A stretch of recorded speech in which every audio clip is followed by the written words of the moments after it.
be a visibility thing. See if I can see Josh's. Yeah, you should be able And to. let's see if I can see anybody else with this note. Yeah, I can access Brainard's, but I can't access anybody else. Huh. That's interesting. Hey, Brainard, can you access mine?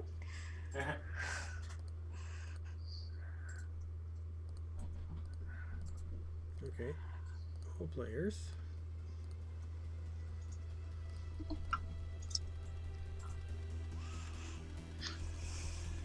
Please stand by for technical Yeah, difficulties. exactly. Sorry, guys. Not when I'm trying to roll something. Exactly. How about now? I don't know. Let's see. Show the players? No? No, show to players pops it up on my screen. Okay. And you still can't see it. No, That's I still weird. can't see it. What do I do? I have no idea what to do about that. If you go back to the main screen, if you wanna I'm currently reloading it. if you wanna make me an assistant GM for a few minutes, I'll see if I can't figure it out. How do I do that? I'm just reloading my screen again to see if the changes got made.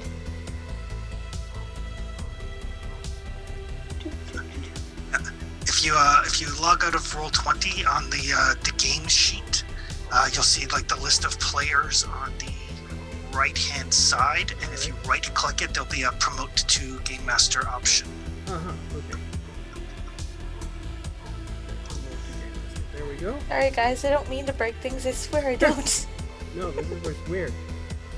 Because I changed the settings for your sheet see, I can because see yours. of the visibility issues. But what's really weird is I can see Brainard's. Yeah, I changed his. What did I do? Am I logged in as you somehow? Yes. Oh, that's why. That's how you can see his sheet. No, okay, well, maybe not. Oh. Very good. If you're logged Sorry. in as him, then that's why. Then I'll I'm really sorry. In my defense, he logged into my Roll20. Yes. Okay, then I'll go out here and I'll. You can I make me warned just a player then. Yeah, Yep, there we go. Okay, perfect. I warned you guys that I have Jam Tech and Reality. that's fine. Okay, I'll start the intro screen, the intro video.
Alright, welcome back everyone. We are back with session 15, can you believe it? Of the Raven's Purge campaign. That's we're session 15, guys. How did we get here? We're here now. It's pretty cool. After break for Christmas, and I wasn't feeling too well 2 weeks ago. I think it was one of those seasonal flu things. So there we go. Let's introduce everyone. Starting on the left on my screen, we have Josh. Hey folks, Josh Lapointe, and I'm playing Braynar, the half-elf sorcerer. Hi guys, I'm Jessica Lapointe, and I'm playing Frida, the Bloody Demon Slayer, the Wolfkin Fighter. I'm Chris, and I play Soren, the I don't actually have a nickname. Human hunter. I'm Mikael. I play Big. Big means small, but she's got a large mouth. Indeed. And a silver tongue, some would say. Big personality. Yes. Mike B is not with us presently. He had the worst possible start. Well, maybe not the worst possible start, but it's definitely a bad start of 2021. We wish him the best of luck. Maybe he will be able to join us later tonight, but he did say that he might not be able to. And, I'll just hope that things resolve themselves quickly and speedily for him. And Darth Real life can sometimes suck. But, that's where we're at. Also, as always, I'm going to give a shout out to Hellhag Productions that have done the overlays and much of the graphics that we have. And the audience should know, and those who have watched before will, but any new viewers out there, this show is rated R. This Forbidden Lands is essentially fantasy meets Western, and it is a gritty, brutal world where there is a lot of cruelty in all sorts of ways.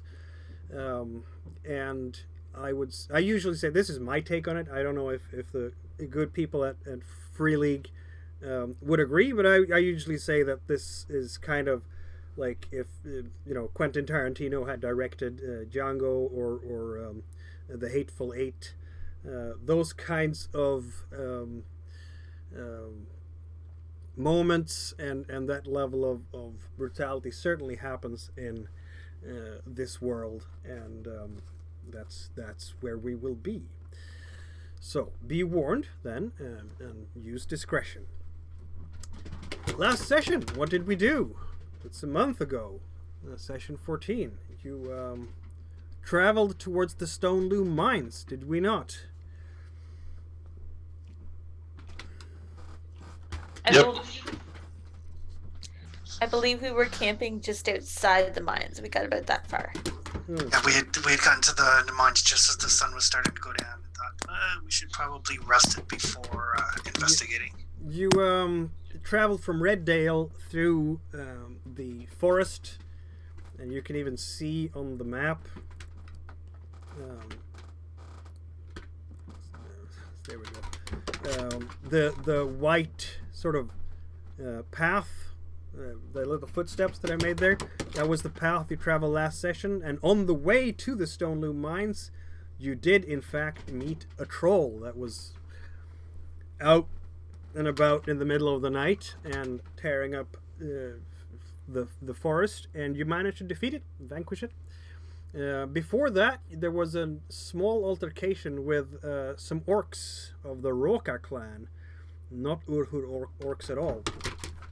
They were chasing a couple of runaways, and Frida settled that with a duel.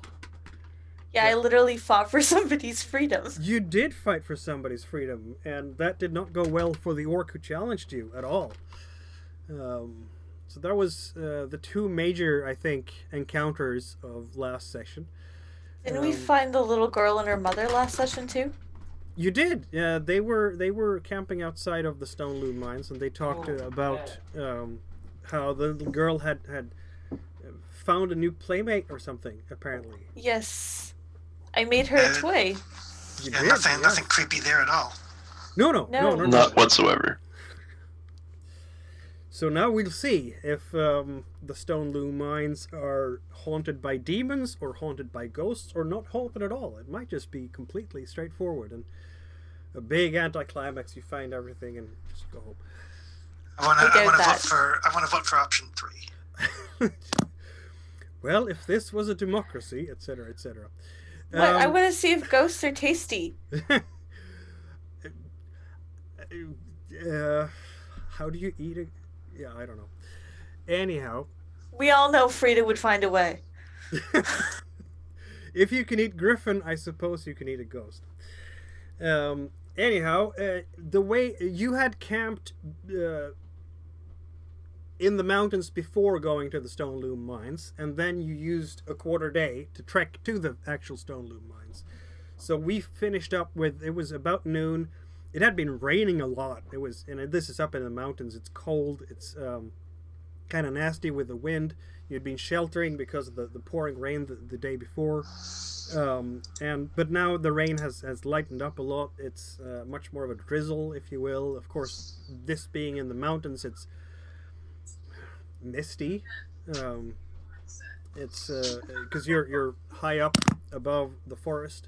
You can see it far away from up here. And Ulm, that dwarf that you have been traveling with, had found the path to the Stone Loom mines themselves and led you along it, and you could see the front gate of the Stone Loom mines. And let's see now. There we go. Now let me take you to that map. Just quickly, did we do XP for last session? I did update the character sheets, and I did send it out to you guys.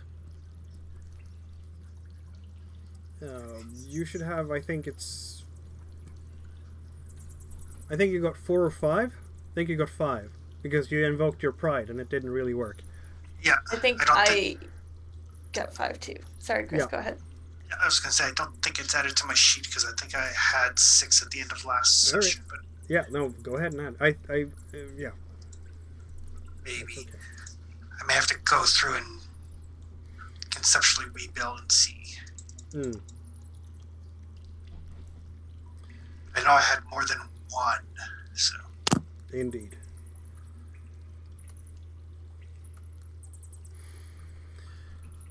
Needless to say, this is not really a time to spend those XP.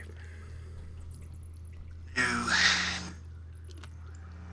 So there it is. A narrow path up a flight of winding stairs. You can see the doors of the mines, and one is just lying there on the ground. The other is still sitting on the hinges, but the hinges are sort of twisted. Does it look like something with force worked on the doors, or does it look like just natural time and age has kind of caused the door to fall? Could very well be. Ulm has told you guys about this mine a little bit before, and he's still standing there with you. This place used to be mined before the Blood Mist came. So it's literally centuries, at least 3, possibly 4 centuries since anyone was here and doing that kind of work. Okay. Well, we still got like half a day or so until we have to camp. Do we want to like set up a base camp and then go into the mine, or do we want to go into the mine and then set up a camp when we come out? Why don't we set up a base camp and then go into the mine? Or at least set up a base camp maybe at the beginning of the mine? Like near the door? Can we do that? And then maybe we can have Celestial Passage keep an eye on the base camp while we go forward to explore. Agreed. We all have torches, do we not? You do. You do also have horses, of course, and it will be difficult to get them up the entire stair. Not impossible, of course. Horses can get up stairs. I would feel more comfortable probably lassoing the horses at the end of the stairs, maybe. Mhm. In case there are some nasties inside the cave and then they're not going to get eaten on us. Yeah. Yeah. Well, why don't we set up like our base camp at the kind of the bottom of these stairs here, Yep. and then that way everybody knows if we get separated or if things go pear-shaped, everybody knows where to regroup. I'm putting out Ulm there as well. I You agree. also have Mog with you, and Mog will offer to guard the horses for you. She's not really been mandated to go into the mines by the queen. I am And much it more is also- comfortable leaving Mog and Ohm in the camp. Less people I have to try and keep alive. Ulm will kind of look at you. I'm here looking for my kin, you know. Well, it also could be beneficial of taking along because of the fact that he would probably know these mines, would you not? Not these mines. None of our kin have been here. That's the whole. Our quest was to explore the mines and see if they can be reclaimed by our kin, but and our clan. But Pardon the ignorance, but isn't a mine? Like, wouldn't you know at least some more information, I guess, about it than oh, you such mean as that? myself? Yes. Well, I know of our habits and our traditions, of course. Yes. Well, I mean, the advantage of bringing Om along is every time you go into mines, you should have a canary. I'm your big, fluffy, toothy canary, darling. Ulm is kind Oh of. no, the canary dies when there's danger to warn everybody else. Ulm takes a firmer grip on his crossbow. No, not planning on dying anytime soon here, human. Also, Okay. I eat danger for breakfast, quite literally. All right. So, Umalong, Mhm. Umalong. Sure. Apparently. Ulm is quite eager to get going, actually. All right. Did Big, you? you still have that bow that I gave you? Yes, I do. Okay. Just in case things go poorly, you have a way to defend yourself, right? Words speak louder than most actions, but yes, I do. Okay. Maybe we should update your sheet accordingly, Michaela. What was that? The bow? Yeah, at a certain point, I'd given I think it was just a short bow to her and Celestial Passage because we picked up some extras along the way.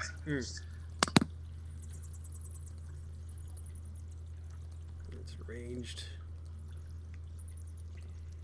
There we go. Okay.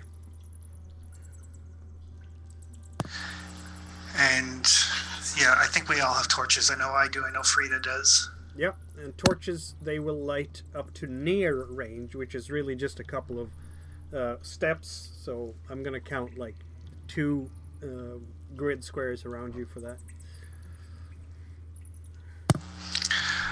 All right, let's go see what sort of beasties are here. I can also tell you that Celestial Passage, of course, since unfortunately B isn't here, but you will want to know that he is able to cast the Lightbringer spell, which also functions kind of like a torch.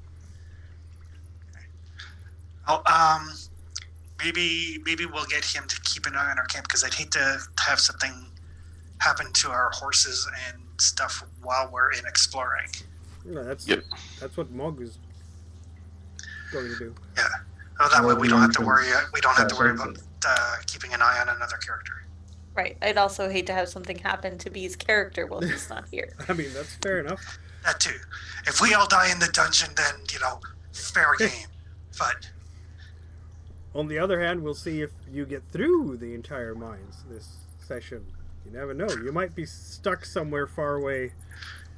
And then Mog and Celestial to the rescue. We'll see. It's up to that's right. you. Okay. Exactly. You feel free to start. Have you eaten for the day already? breakfast? I think we would have. I normally make something. We did, because I think we started the day originally with meeting the lady and the kid post ogre Yes, situation. you did indeed. Yes, that's what. And I was cooking something Yeah. at the time. Yeah, I can see that you did roll the d12s and stuff for water and so on. So 'Cause okay, fair enough. That was what So- drew the lady and the kid in, was the smell of my cooking. It was indeed, yeah. So Alrighty. Let us get this show on the road. Mm-hmm.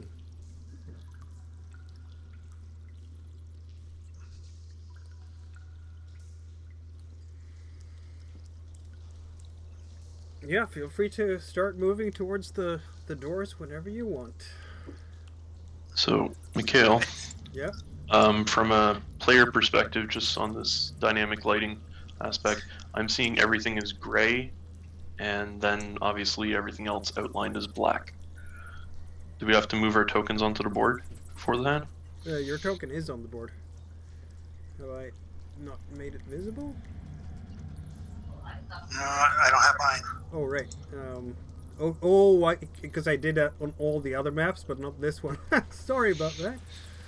That explains it. Vision. Boom. Now you can see it. Oh, look at that. Yeah. When I learned that this weekend, I must have forgotten to do it on the first map. Al, new tech. Exactly. There we go. Now you can all see. Hey,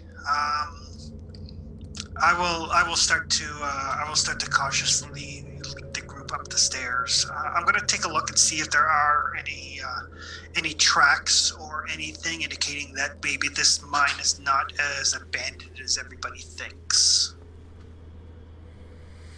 Roll survival.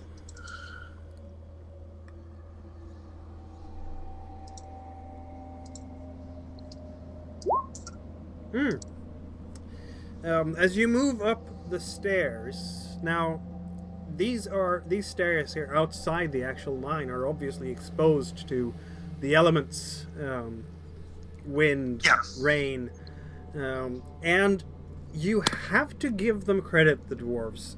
They're quite accomplished builders, and these stairs, even though they're several centuries old, have remained very intact, making it hard to track anything here. Even so, there will be things that have been falling down from the sides, these slopes that you can see. It's like you're going into basically a great cutout into the mountain. And there will be some debris and some, what little mud there is, have slipped down over the centuries and pooled a little bit here and there on the stairs. And you can't see a whole lot of cracks here. It's not really enough. It's not like in the forest where it's fairly easy to find broken branches or reeds that have been snapped by someone passing by, or even a footprint. But you do find a footprint on the stairs, just about there. Or, well, you're closer to this place maybe.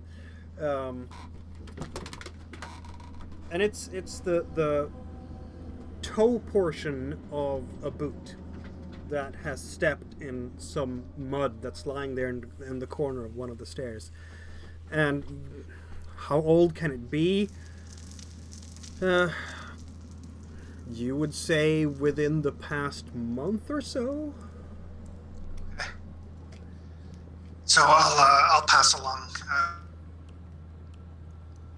I don't think it may not be as abandoned as everyone thinks. There's relatively fresh boot prints here. That could be my kin, says Ulm. Mikael, can I get a scent off that boot print, or is it far too old for that? It's way too old for that. Okay. But Ulm will obviously, as I did here on the map, speedily come up and have a look at what you found. and he's really sort of bending over it, and he can actually yeah, this looks like a dwarven boot to me. He's not a half bad tracker himself. All right. Well, that's good to know. I mean, when did your kin go missing? Within the past month. So that lines up. It does. All right. I will keep my bow slung, but do I still have a spear, or did I get rid of my spear? I do still have my spear. I'll have my spear ready. Yeah, Ulm has an axe in his belt as well. He doesn't wear a shield, but for now he's having his crossbow and he's loading it with a bolt just in case. Raynor's gonna light a torch. All right. Freda's weapons are all at the ready. It sputters in the drizzle. It's a humid day today, and it's quite misty. Okay. Can't see We'll much more than make maybe our way- 100 meters. Make our way up to the doors. Indeed. Ulm is eager, so he will be right next to you.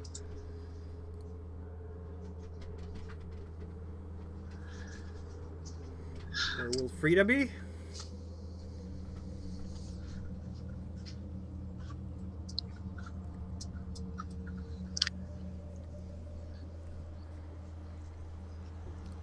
So Curiosity, amongst our fellows, are any of you skilled healers?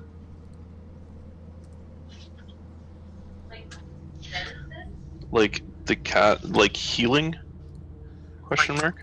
Like medicine, or I don't know if your weird magic like knits parts back together. Just in case we do encounter things in there. Yes. And generally speaking, whoever is skilled at healing, I think we're probably going to want to protect it just slightly more, just in case. I have a fair amount of skill in healing, but not Okay. stitching body parts incorrectly back onto people. And Well- I have the ability to do healing as a skill, and if needed, can give my essence to others. Honestly, I Yeah, would we'll prefer kind of Brainard look at and you for Bake that. to pee at the back anyway, because no offense, guys, y'all are the squishiest. Right. Fine by me. Okay. Well, if everybody's ready, I will slowly. Actually, I'll motion to either Frida or I've already forgotten the dwarf's name. Ulm. Ulm. To open the door, and I'll get my bow ready just in case there's something inside. I will open the door, sword at the ready. Yep. I'll kind of like kick it in. It swings up with a creak. A tormented creak, if you will. And you can see, just a few yards really into the tunnel opening. It's pitch black in there. Just slight echo from the sound that the door made. That's it. Otherwise quiet.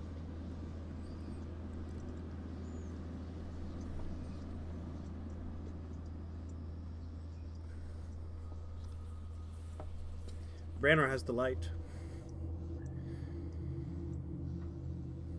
Right. There's no sense in wasting all of our torches, so I'll stay close to Brainard.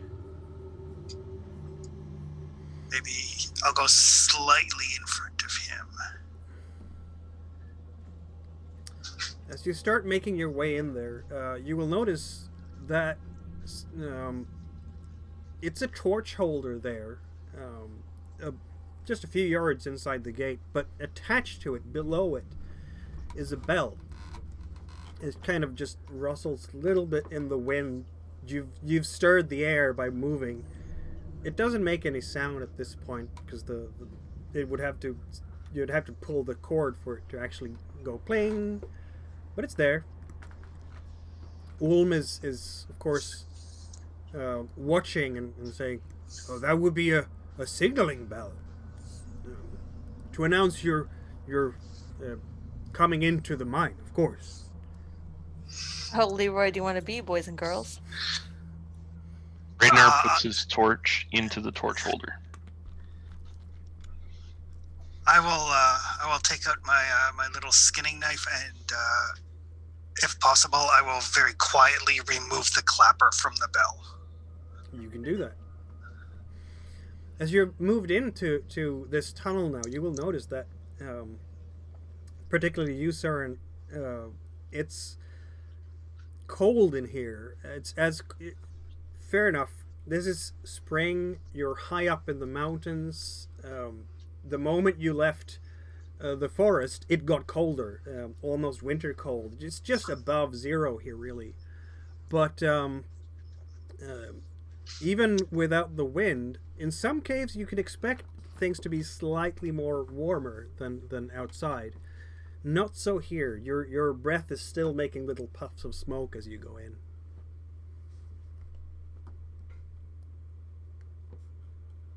Is this like a natural cold or an unnatural cold?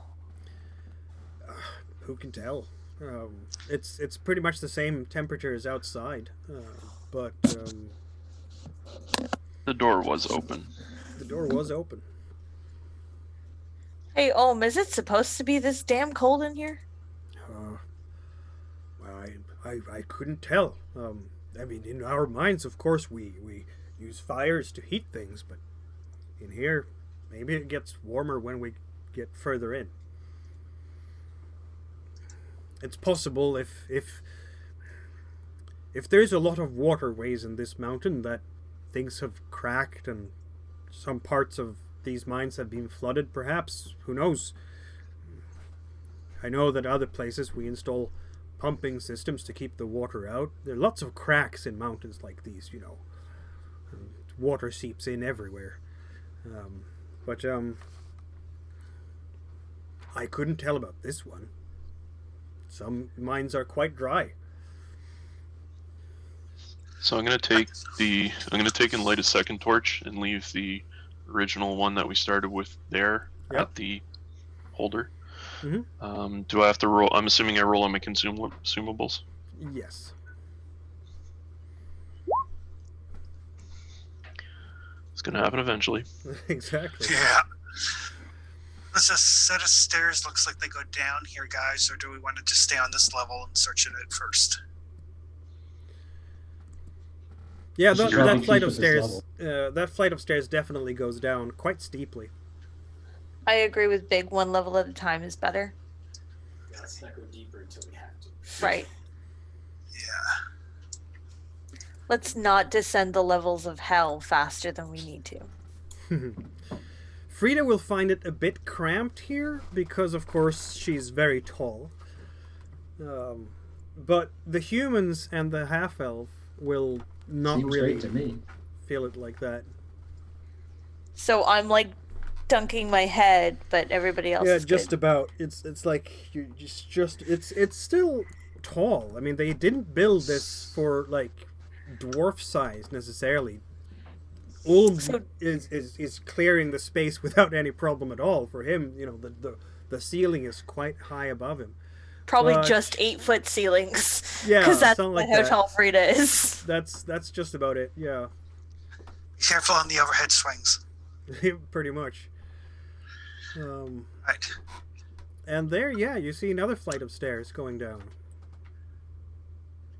Not quite as Oh. steeply as the first one. I guess we don't have any choice. Mm.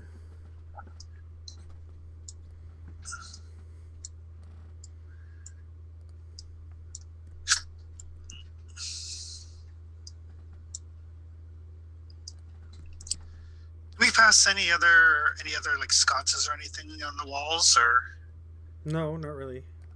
okay? Frida, you're still up there. Here we go. Everybody just leaves Frida behind.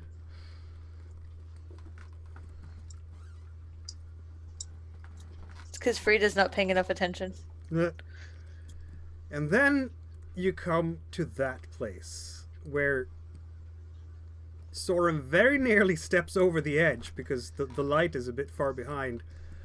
This is a large, round chamber, and in the middle, it's just a drop straight down. You'll have to follow the ledge to get to the start of the stairs that are winding down into the darkness below. It's about 8 meters across, and it just plunges down. You can hear strange munching or whimpering noises from down there. And Oh, that's not good. maybe it's just bats. I take a deep inhale. What do I smell? Musty corpses? Fun! Other things that are rotting, perhaps? There's a set of great big chains that are hanging right down past this ledge from a huge winch above you. You can even see it. But they're very, very rusted. Oh, this would be how they bring up the ore. That makes sense. Yeah, it sounds like there's more than just ore down there. I don't like the sound of that. No. Alright, everybody carefully make their way around the, This would be the start of that. yeah.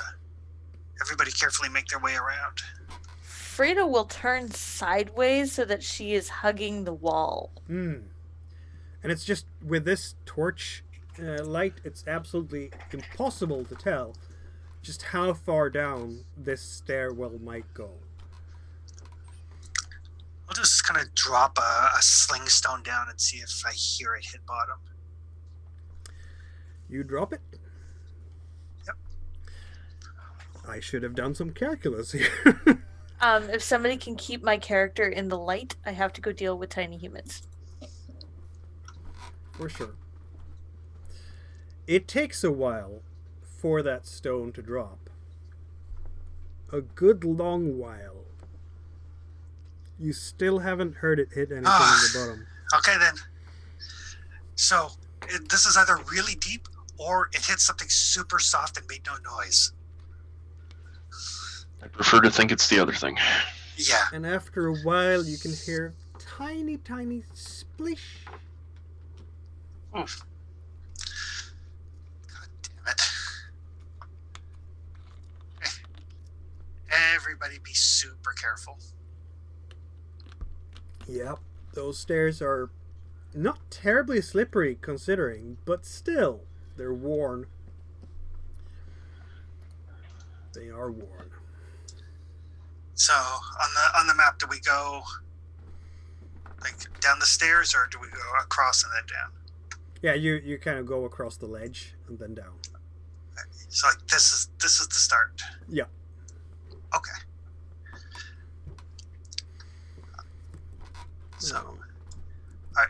I will quickly check, and I'm pretty sure that those stairs are the other set of stairs that we didn't take, but I'll just quickly double check that. Yeah. Okay. Yeah, it's easy enough. You'll see that it tracks. Right. And then we will slowly make our way down the stairs. Indeed.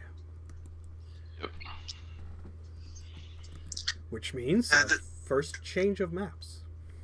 The downside is because we're reliant on the torches, it means we're going to be visible at a long distance from anything that we encounter. This is entirely true.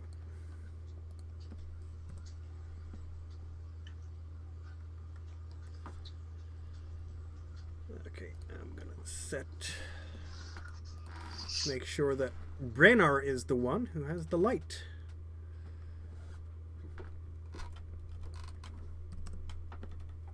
Because I didn't know who would be carrying the torch.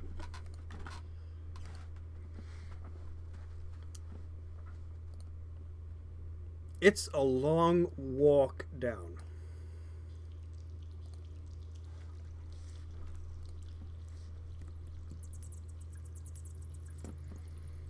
a really long walk down. You'd say about, well, who can estimate, but it's a good 50 meters before you actually get to this lower ledge. It's not getting much colder. It's holds as cold as it was when you first came in. Okay, this is fairly normal design for a mine, where they've got like this central shaft and some sort of machinery. Yes, it is indeed. Okay. That's what we do. The mine has to be, since it is liberated from Huge's embrace, it has to be prepared to meet the surface world, which is not a nice place at all.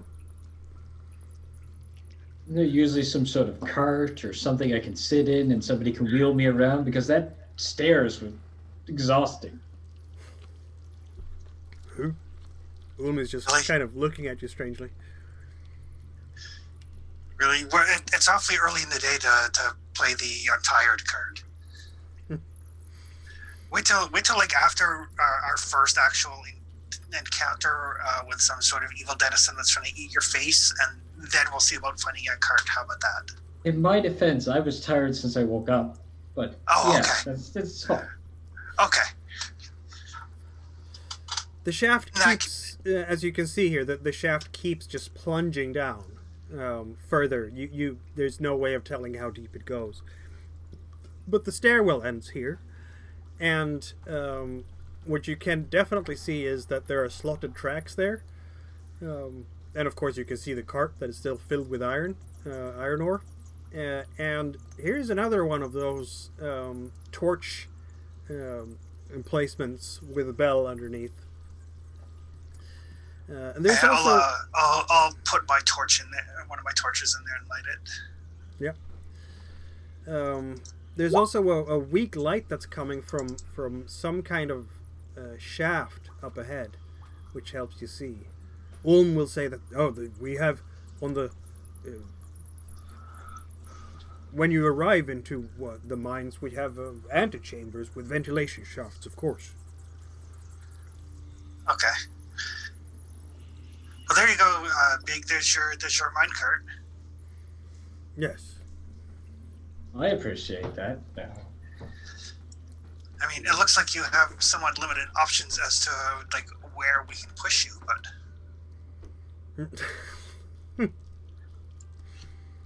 and it doesn't look like there's any sort of stopper to stop the cart from going. The benefit down. is, though, it looks like wherever their minecart was going, it's the beaten path rather than, the unused portions. So it might lead us to where we want to go. I can't fault that logic. It will go to the cart depots and to the mines, of course, where the ore is broken, and to the shrine to Huge. These here, are these just like rock formations, or No, that's Are these dirt like- and debris, and the skeletal remains of someone who never made it out. okay? And broken junk, basically. Okay. Well, we found our first miner. Yes. Well, maybe some of the legends were true. They never made it out. I'm not much for religious type stuff there, but is there anything that we're supposed to do with this body?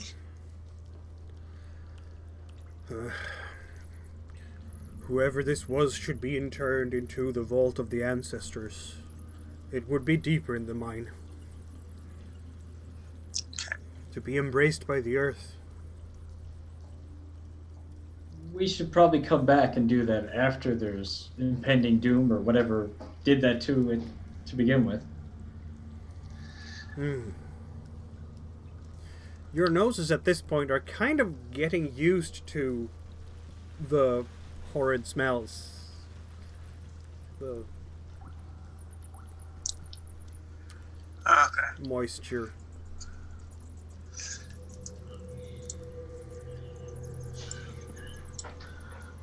So So far, nothing has tried to kill us. So It's true. Raoul What's will that be with pile you. right next to you there? this I'll one, move Frida up as well because she would be there. that's just like ore and debris and stuff. Yes. And lots of boxes lying around. Most of them broken. Yes, the storage, says Olm. Just in case there's any, evil ghosts or anything here, I just want everybody to know that I am willing to put the body that we found to proper rest. Do you have the ability to do that? No, but I'm willing to take them to where Alm said and make sure they're buried properly. I just want to make sure that the spirits hear me so that they don't go like, you have trespassed. I just want to say out loud, I'm willing to do the thing so that the spirits aren't angry. We do have a druid waiting outside to do rite of passage. This is also true. Mikael. Michaela can't seem to move her character. Oh, I moved her. Have I not made it? Yeah, she has vision on. Okay. It's probably because it's not your character to move, but I've moved her up. Michaela, are you having problem with moving your character? Yeah, it's not moving for me. Oh, okay. Why is that? There we go. How come you can't move the character? Can you move it now? Nope, apparently not. No, I lost the ability after the map change. That's very strange. That has never been a problem for us before. Could Michaela be on the wrong level? No. No, we're all sharing the same map. It's very odd. I'll just keep you in the rear for now. I had some weird Roll20 issues earlier today when I was running Target Trinity too, so. Yeah.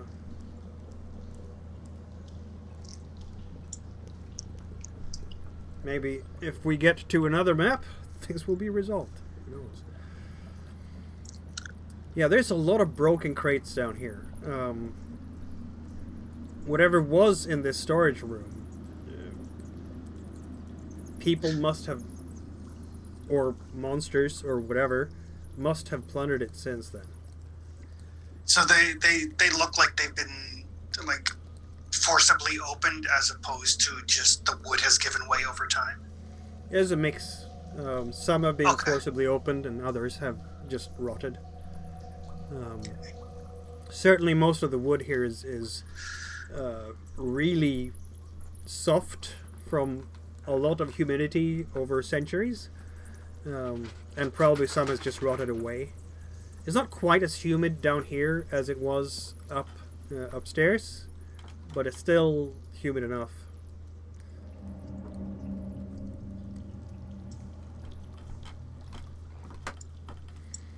Let's see now. Found a long hallway here that goes on. So you and I have been, let's see now, you've been walking down since... How long would it take to walk down very slowly 50 meters, would you say?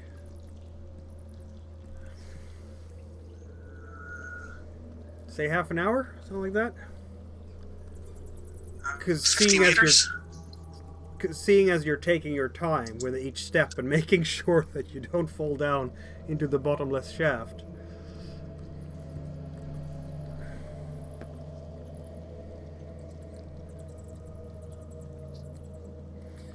You're now slightly higher than you used to be.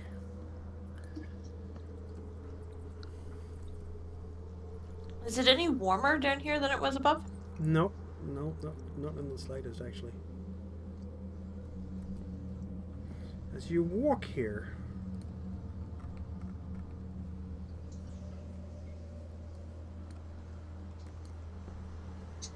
can't play with me.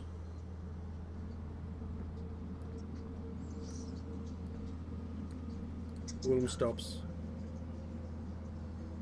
Did you hear that? Oh yeah, I fucking heard that.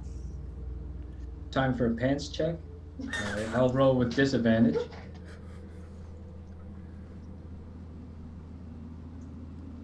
What was that? Either a ghost or a demon, but I'm gonna fucking kill it. No. Let's just see what's in here.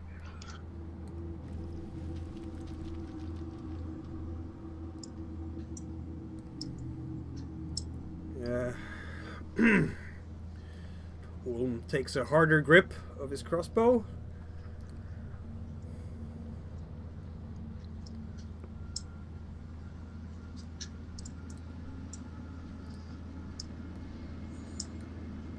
Oh, and there you see it.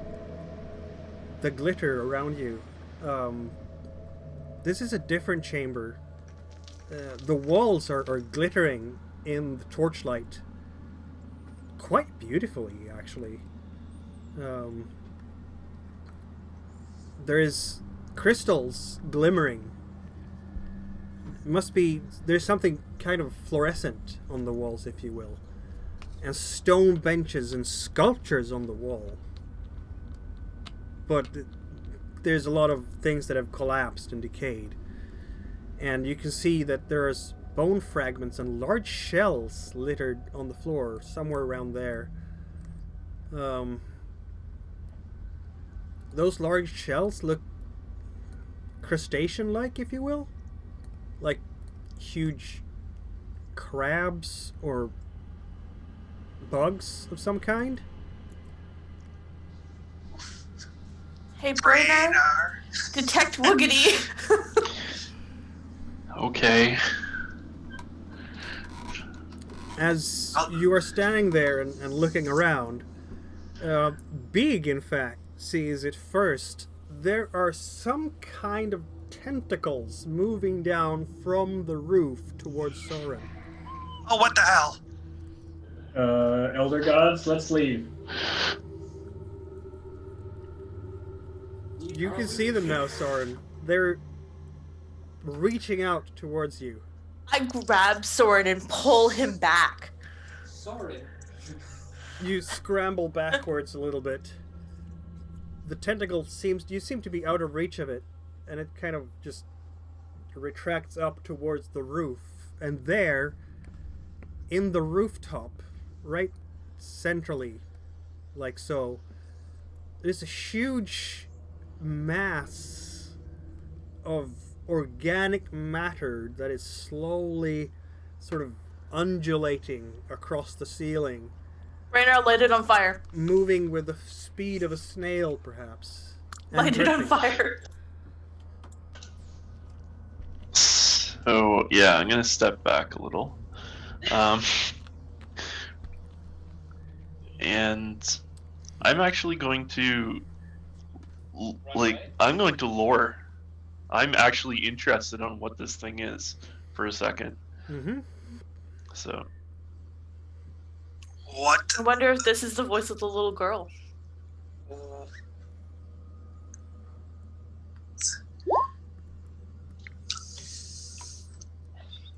Yeah. I have no idea.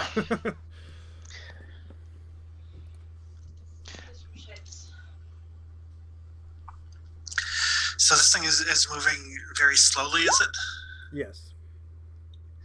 All right. Do I have anything useful? How high up is the ceiling? It's as before, about 8 feet. Oh, shit.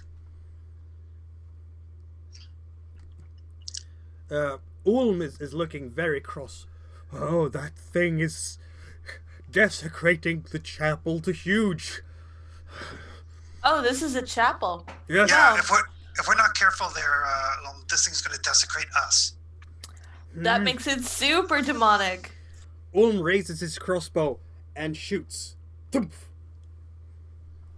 The crossbow, yeah, you can hear the noise, and Well, there goes any deal. the bolt just bang into that mass and just kind of sits there, and then the mass starts to envelop it very slowly and kind of feeling it out. Maybe, what is this? Is it something I can eat? It doesn't seem to have been bothered at all.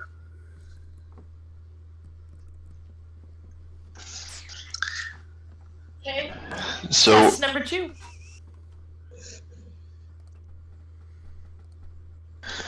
So we walking around it, or are we burning it? I want to try and cut a tentacle off first. They're waving lazily. You will notice, in fact, that those bones and carapace shells. I mean, if these are carapace shells, how big are the bugs? They're like a piece of a torso here. Looks almost as big as your shield, Frida.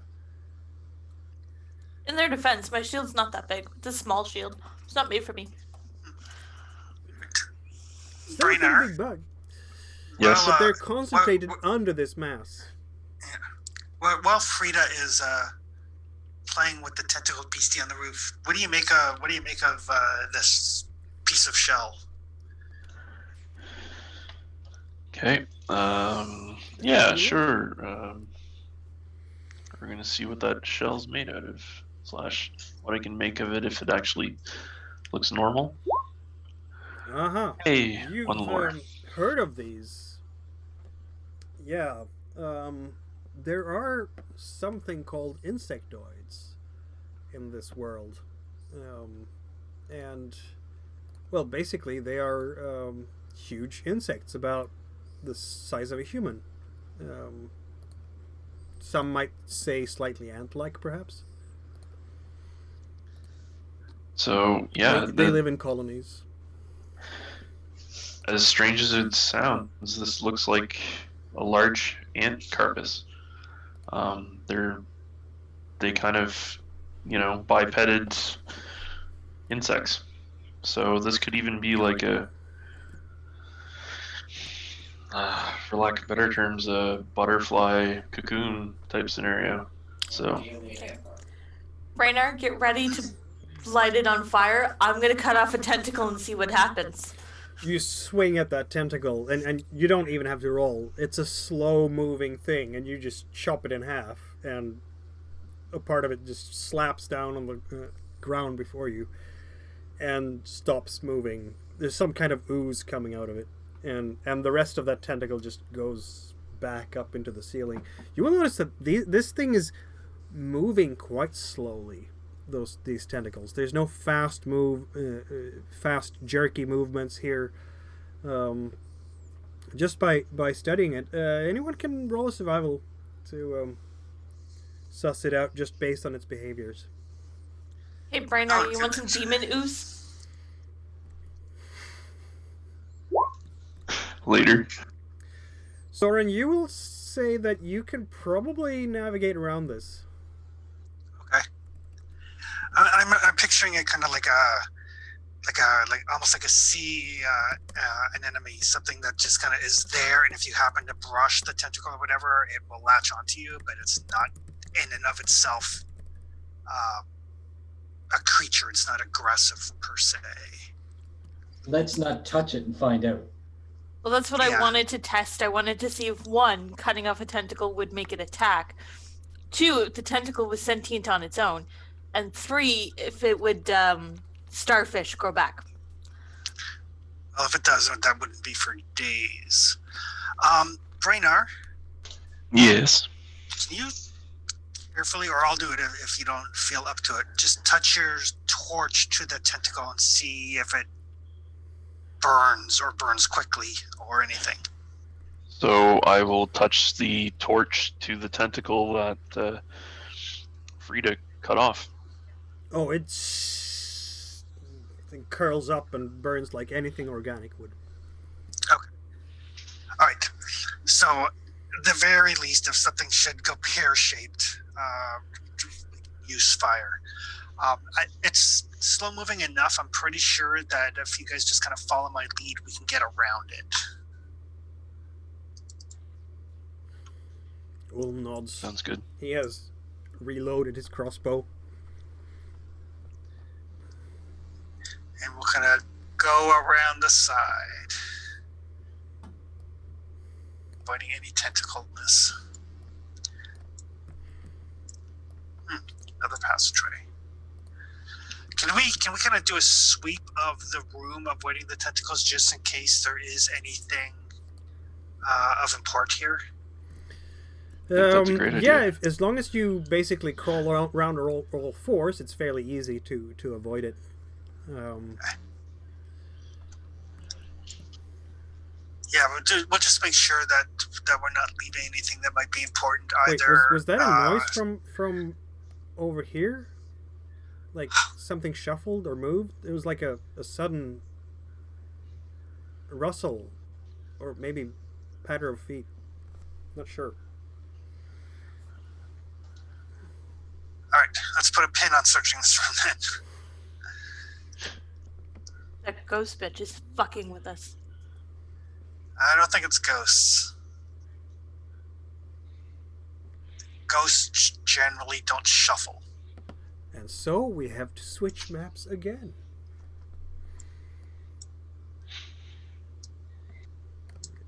I'm just gonna make sure that I've turned on all your. Let's see now. You have. Yeah, right. That's 5 and Brenner is the one with the light again.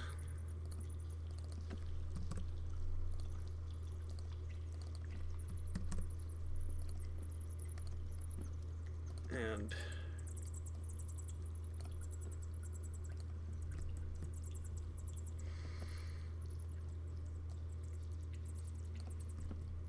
you can hear, it's not a very long corridor, but you can hear shuffling, and you swear that you can see light dots, like maybe eyes reflecting the torchlight from further into this room. And it stinks in here. It stinks horrible. And then you can hear from inside. And into the light steps two Saurians with spears. They have seen you. It would be you leaving fire.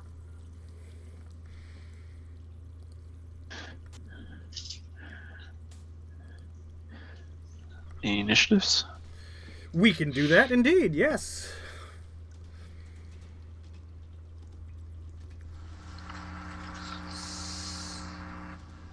Is everyone taking for themselves? We'll take one for Ulm and one for the Saurians. Ulm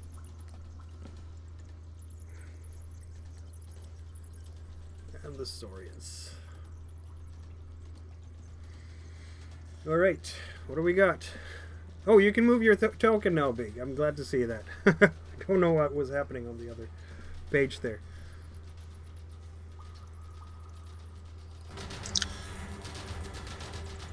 So, who's first?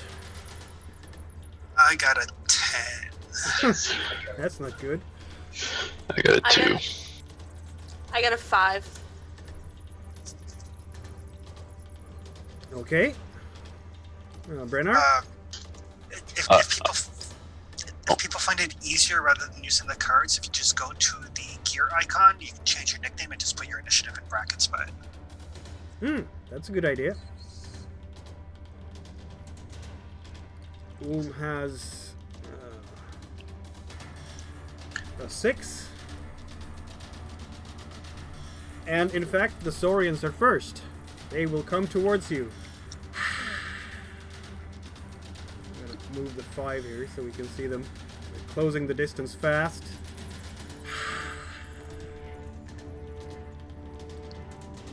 Like so. And they will Well, here we go. We have our hidden combinations. I'm gonna go with... Who do I go with first? Let's go with Frida first, I suppose.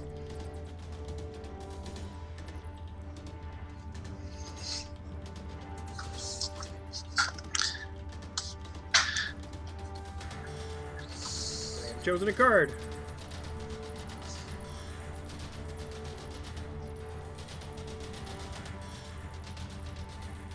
Alright, I'll flip. It's an attack. What do you have? It's a defend! Alright. So, it will attack you with the spear. There we go. Okay. And I'll defend with my shield. Yep. This means also that they're not getting into... they're doing this from near range, not arm's length, because, you know, spears. Okay. So I should probably put them accordingly. They'll be up there. There we go. And with the spear, that's +1.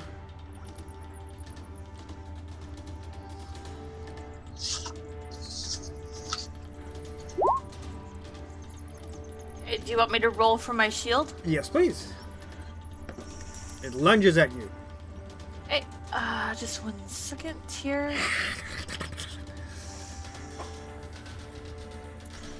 Shield.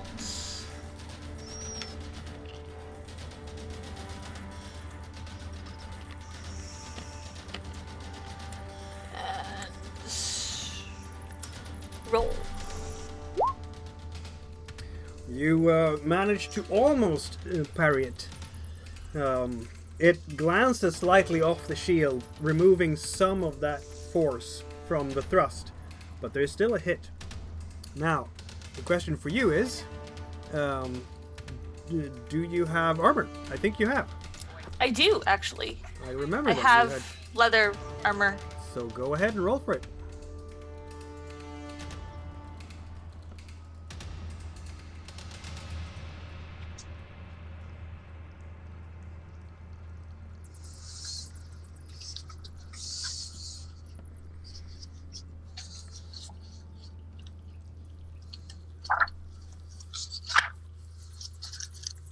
Armor roll.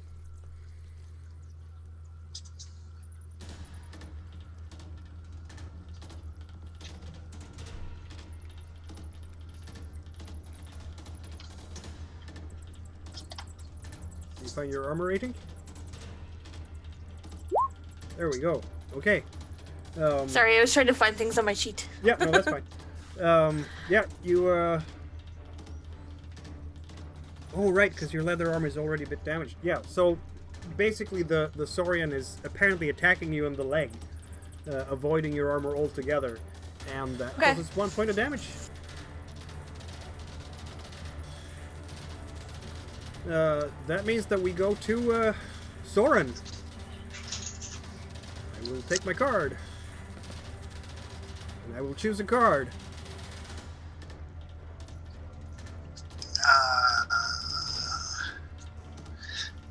And you said they were armed with spears? Yep. I will. Will I do? Don't know. You will have to decide. Frida, you can take back your card.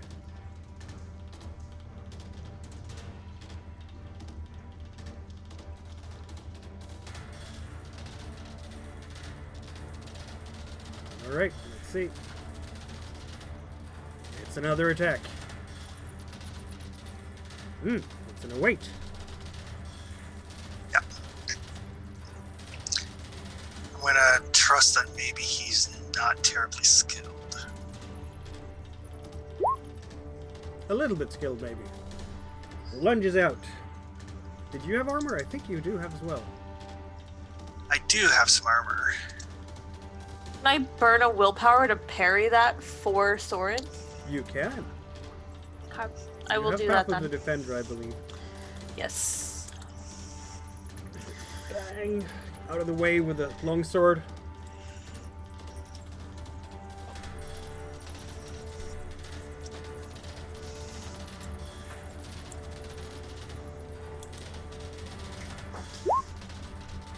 Cool, look at that. Apparently that's why I got hit, because I was so busy protecting Soren. Yep. You just knocked that spear right out of the way. And it comes nowhere near Soren. And that ends the Saurian's attacks. Who's next? 5?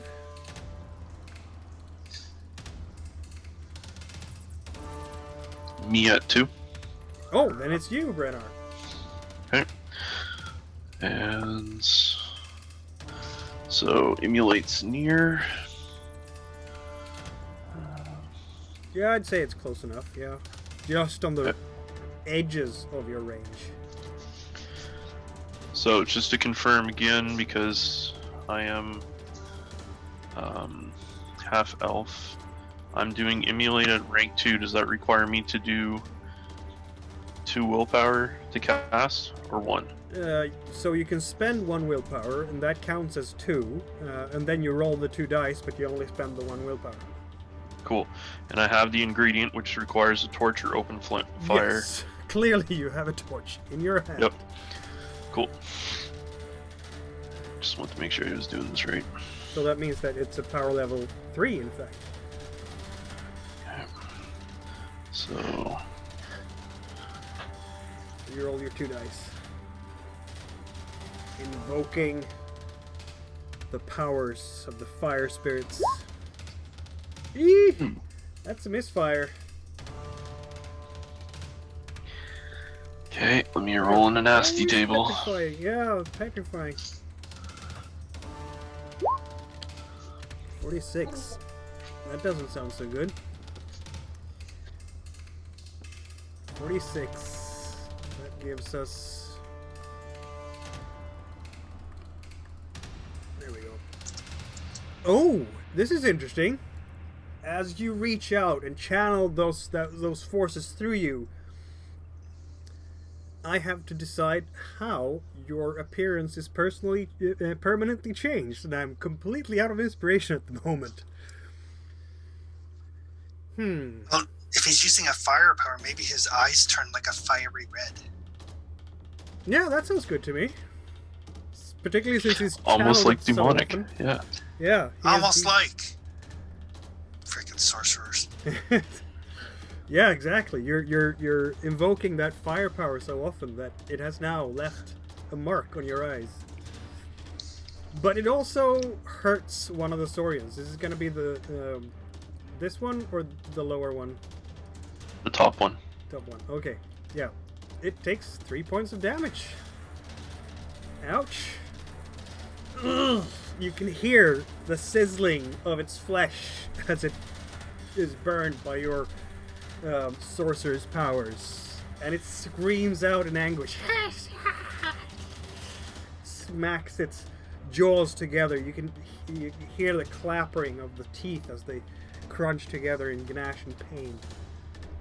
Who's number 5? That's me. All right. You So do have an I am action going left. to move forward 1, and I'm going to stab him. Do we need to do cards again? No. It Okay. is out of its actions. So that is my sword. Yeah, because you haven't And- actually taken your quick action yet, so you can do this. Yes. Yep.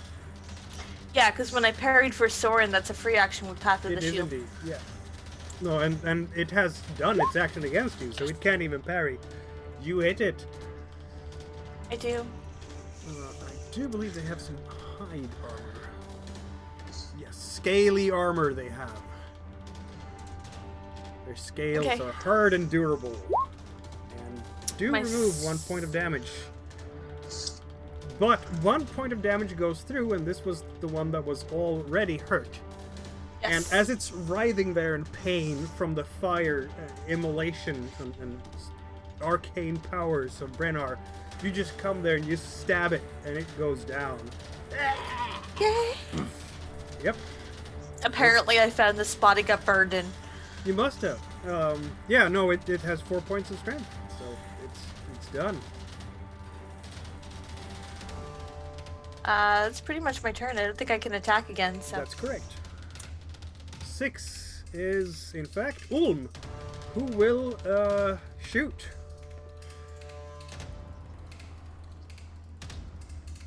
Doesn't really have a clear line of sight there, so he'll just step like that and then shoot. So, marksmanship.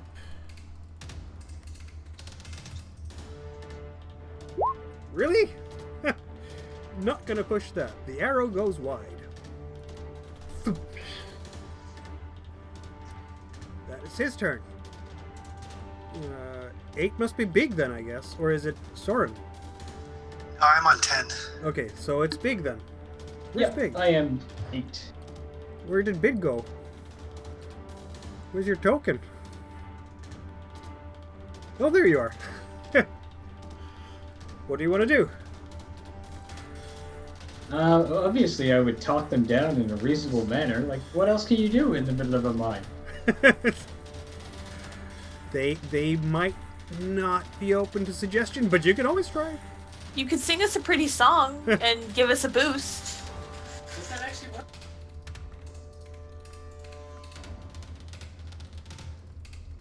I suppose I'll just do that then. Do I have to roll for performance for that, or? No. If you want to use one of your minstrel talents, you just spend the willpower point. Which one is? Yeah. Which one would you be using? I'm not sure. I don't think I can with my focuses, to be honest. Let's see now. You have.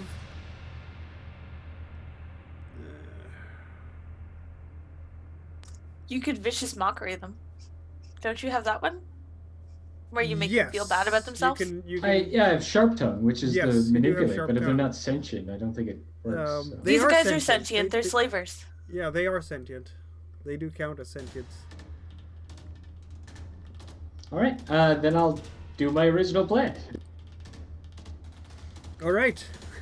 Are you? Oh, yeah. You shout at them and try to make them feel terrible, or scare them, or insult them in various ways. You're a bad person, and you should feel bad. Exactly. Have you added? Let's see now. You have manipulation 2 because you're doing the sharp tongue thing, and you have level 2. You get another die. You get another red die for that. So you can add. You can roll one more red die. In fact.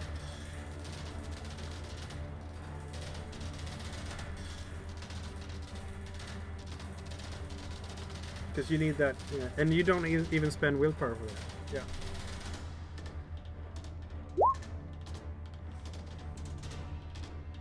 Yeah, so, okay, it won't actually hurt the Saurian. Maybe it has to do with the Saurian not really speaking your kind of language or something.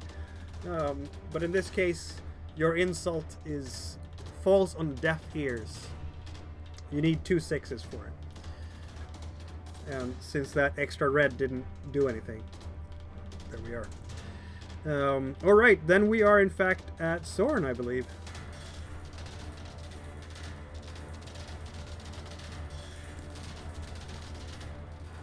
You're on mute, Chris.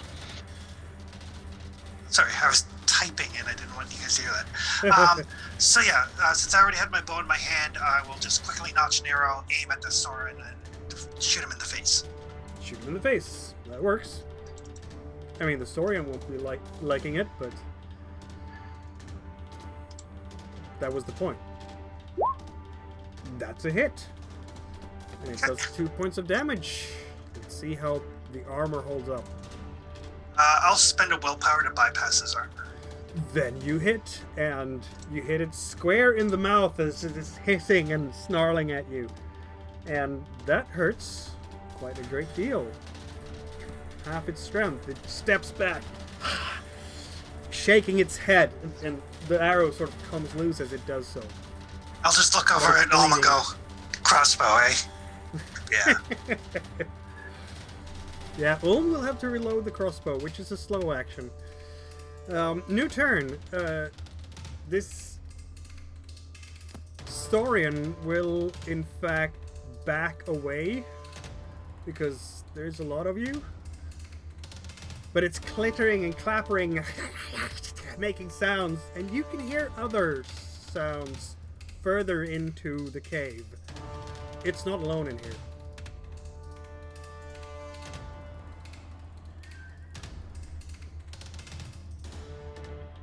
So yeah, it has made its move. It's moved backwards a bit, basically, into the darkness. So how far can I go? As far as for so you can go a movement zone, and in here a zone is. Oh, you can't even see from there. I'll just do a freehand thing with the yellow. Do a divider like so and like so.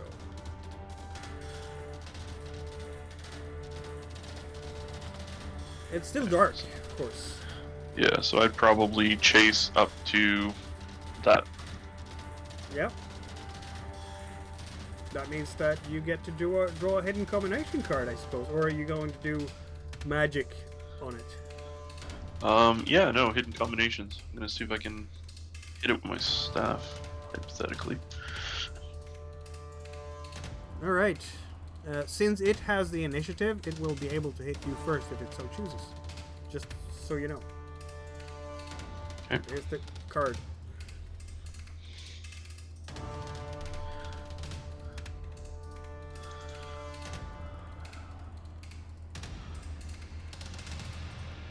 That's my card. Okay, yeah. So one card or two? One card, because Okay. you've Yep. used a step by moving.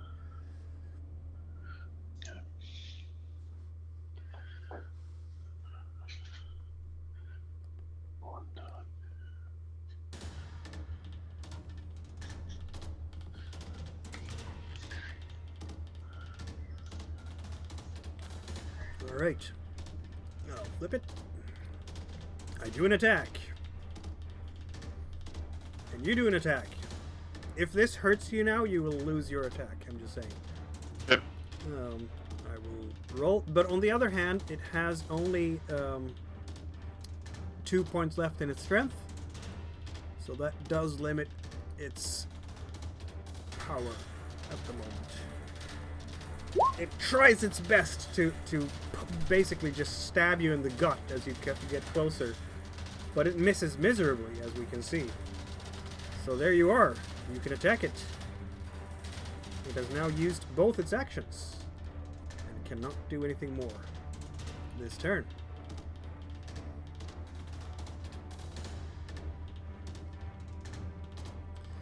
So feel free to attack. It's a miss. You swing at it. And it goes wide. Then we have... Who was it again at 5? That's Frida, right? Me, yes. So I am going to... How many spaces can I move? You can move just about anywhere in the same zone. Okay, so I'm going to move up next to it. Yep, Get on this side of it. And then I'm going to stab him. indeed.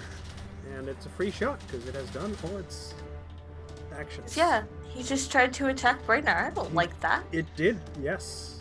You're right. Chop it to pieces if you can. And you can't. Oh, Maybe it's the dark. Though you do Having a have hard some time light in seeing. here between the torch and the ventilation shaft. it's too short. I can't move properly. Must be, yeah. It's that roof that kind of gets in your way. Can't get the right swing. Ulm will again reload because he has to do that.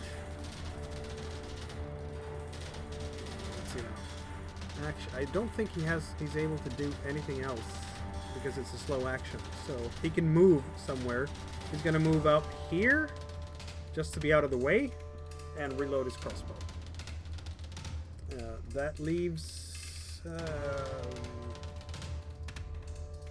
we are now with Beak. What do you do?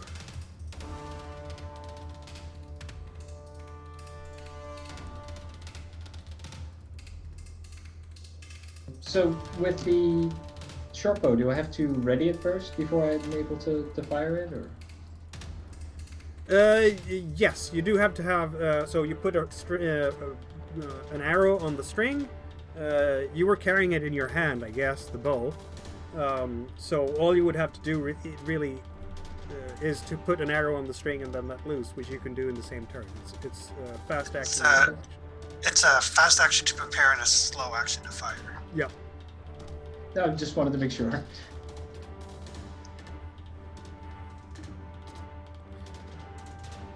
So yeah, feel free to shoot. It's a miss. The arrow goes I'm not by. entirely surprised. You can roll an arrow die to see if you lose one. Then we are again at Soren. I will, unlike my snide, derisive comments about the crossbow, I'm just gonna look over at Big and go like, nice shot, little to the left, give some guidance to Big as opposed to... and then I will notch an arrow, aim and fire. Alright. And that hits.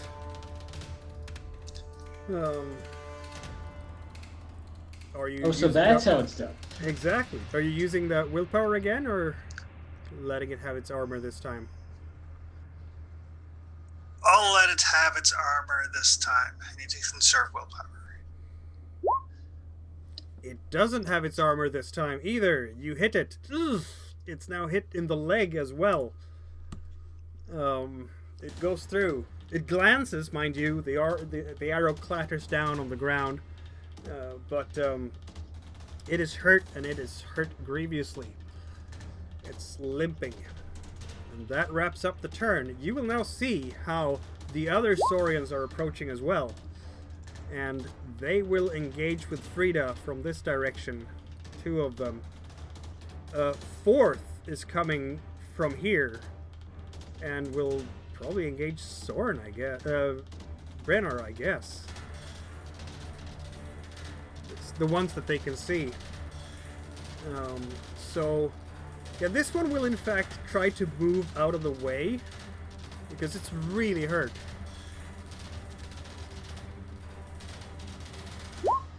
It does not. It tried to get out and it couldn't. Okay, we'll use hidden combination cards again for, I'll start with Brennar.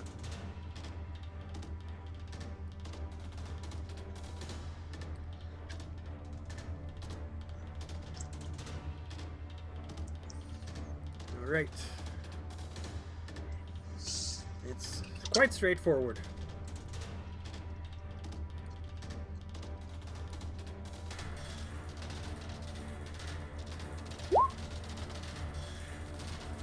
And yeah, it's a hit. So feel free to defend.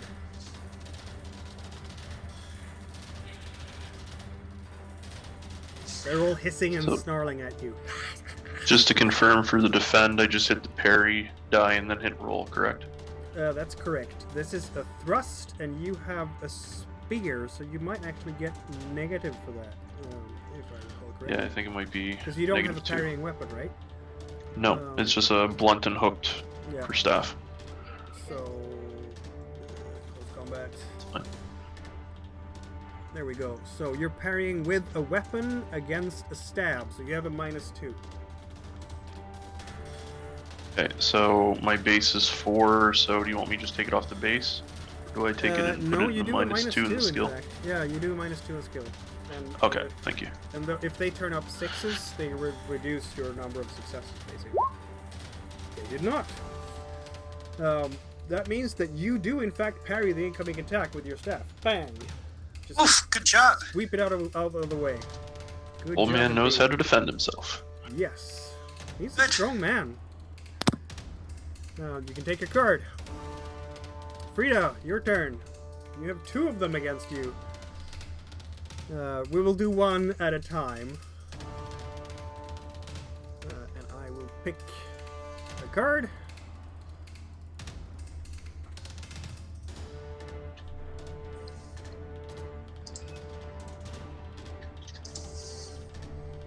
Alright. No surprises there. Sorry, just a sec.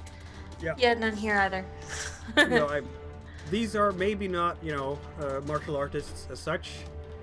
They're strong, for sure. But there's no little subtlety in what they do. It's brute force from their points of view. Yeah. And since it is, again, you are parrying with a shield against a stab, which gives you +2 on your defense. On your +2, skill. so do I add that to my skill die? Yes, exactly. Let's remember that. We should have remembered that before as well.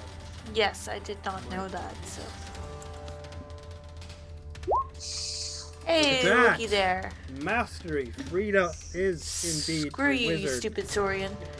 Yeah, it just gets stuck in your shield. You just bounce right off the shield. Bang. Don't I have bear claws on my shield now? Yeah, probably. It was the antlers. I think the antlers got destroyed and then we put I want to say bear claws, or it might have been boar tusks. I can't remember. The second Saurian will also try to attack you. And do you have double defenses? Because... I can burn a willpower to do it. Okay. If you I think want I to. have a willpower left. If you have a willpower left. You have to decide. Pretty sure I've got 1. It has a maneuver left anyway, so... Okay. I've taken a card. Here's my card. Oh, it keeps doing that. There we go. There's my card. Alright. Flip. Flip. No surprises. Nope. I will let you roll first to see if you even hit me. I do. That's a... Do you? Oh, you hit me good. That's a good hit there. It's a good solid thrust. With a Alright, spear. let's see if anything actually happens. You Lock 2 of almost it. parry it, but you parry it downwards with the shield, but And I it think slices my leg. exactly. So Yeah. roll your armor, but it's only 1 point of damage though.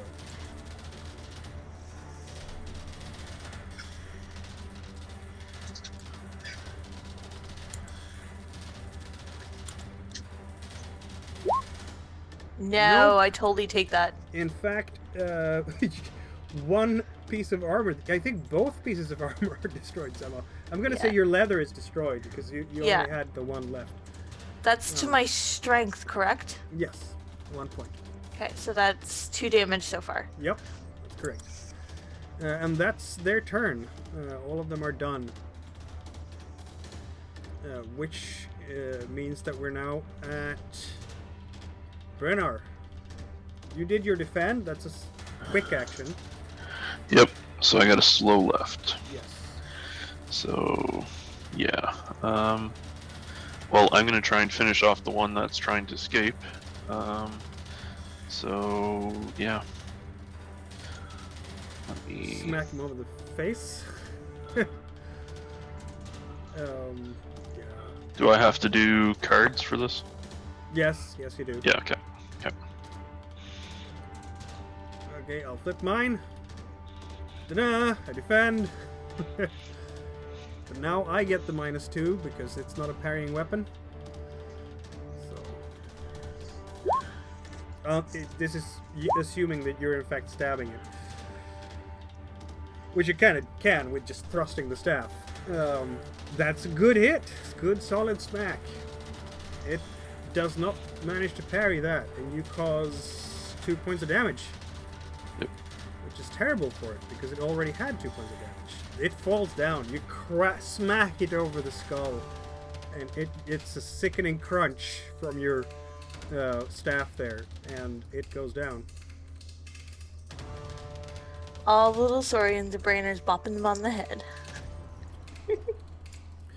That is, of course, unless I succeed with the armor roll, because I almost forgot about that. I did not, so it's down. Yep. All right, then we have who is number 5? Again, I It's Frida. Frida. Yes. Time for you to kill something. Do the ones in front of me have any attacks left? They have any? Do I have to do cards? Do they have anything left? They do have... No, they have moved, so they don't have any quick actions left. No. Okay, cool. So, I gotta take my card back. Yeah. So you don't have to do the cards. You can just kill something. I'm just gonna put it back in my deck. Yeah. And then I will attack the one that's directly in front of me, I guess. Yep.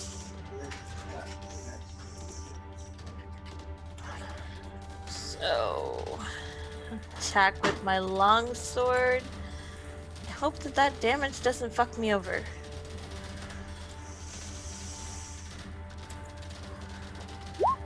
That's a hit. Hey, look at that, I hit.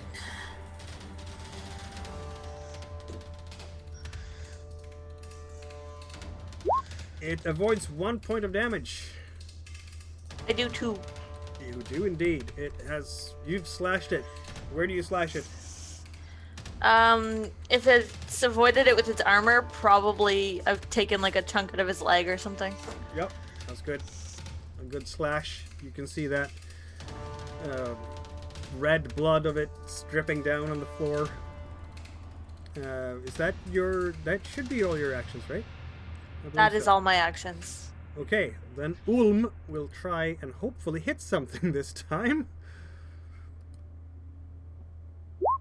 Ooh! Look at that! Thump! One Saurian hit. And it negates 1 point of damage with its scales, but that is a lot of damage. Let's see now. A light Nice crossbow. 2 points as well, so that is 1, 2, 3, 4 points of damage. That's exactly what was needed. Apparently that's what happens when you piss off a dwarf, Soren. Mm-hmm. Yeah, Ulm is just taking aim and hits it right in the chest, and it just... something vital in there was hit, and it goes down. Big. I'm going to try and shoot. I guess there's a closer one, so they're still within range, right? Yeah, for sure. This is all close enough.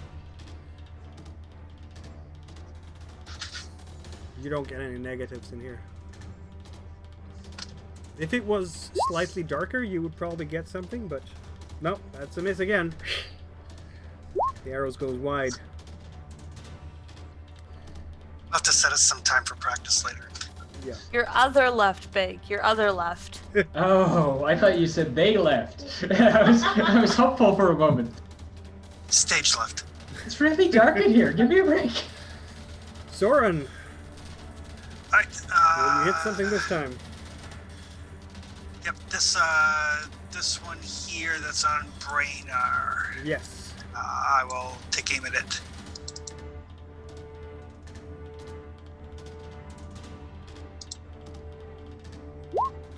Oh, that's a hit as well. For 2 points of damage.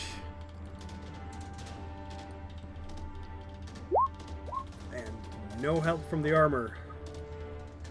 Ugh. Where do you hit it? Probably in the shoulder. I'm trying to make sure that I can damage it enough so that Brainar's a little bit safer. Ah! It cringes as that arrow ripped up a good flesh wound. You've used some arrows now. And it's top of the round, and you have 2 Saurians left here. They're fighting for their lives.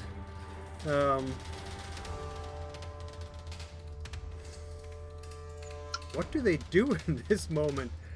They've seen 3 of their kin go down in various sorted ways. There's not really a lot they can do. I guess they'll just have to fight for their lives. Let's do it. Then it's a 2-step combination here for... I'll start with Frida this time.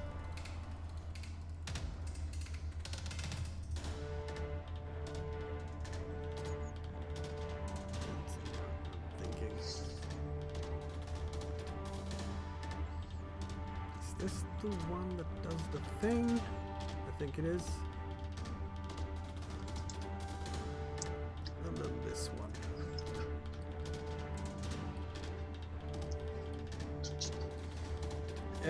You pick 2 cards now, of course.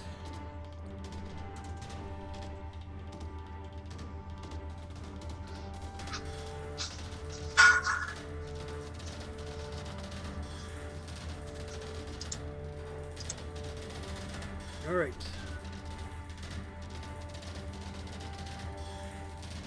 I can't see my cards on the board. Sorry. I don't know where they went. There they are. That's 1. Okay. And that's 2. Yeah, there's an attack and a defend there. Yep. And what I do is a maneuver and an attack. Okay. And the maneuver will be... Whoop, sorry. A feint. No, that's not what I wanted to do. Sorry, I wanted to do the whole sweeping your legs thing. Is that? Oh, that's the other one. My apologies. Took the wrong card. Okay, I'll just go with this because I took the wrong cards, and that's... So that one just goes by because I'm not gonna switch initiative with you. That's silly.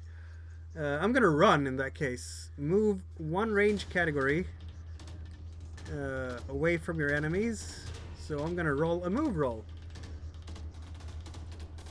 Can I attack you while you're trying to do that to stop? Use my... No. Oh no, I defended. Okay. But it fails, so it doesn't get away from you. Okay. And And then I it's don't your need turn? to defend against that, so... Yeah, exactly. Which And means then that we it can attack each other? It'll be your attack against your defense, I guess?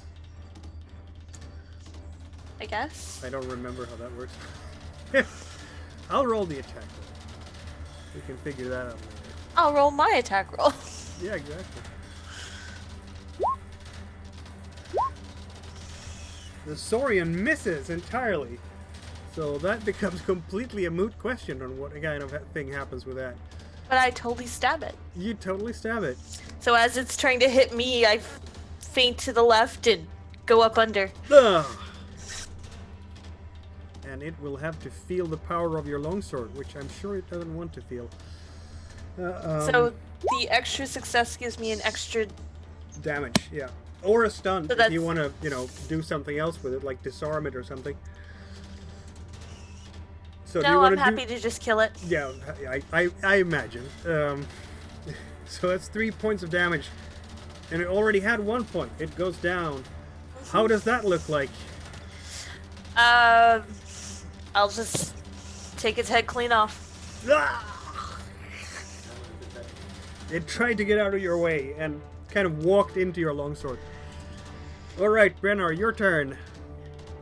Frida hates Saurians slightly less than she hates demons. Something about being held captive. Something about that. So, Brennar, take your 2 cards. I've taken my 2.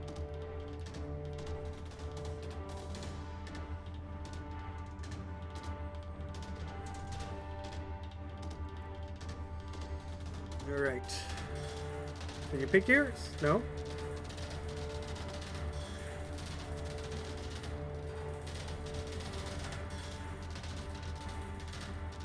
Alright, so my cards are... If I go up that high, I can't see it anymore. So, I tried to hinder. Huh, it's a hinder versus a hinder. And an attack. So, I will try Minds to... think alike.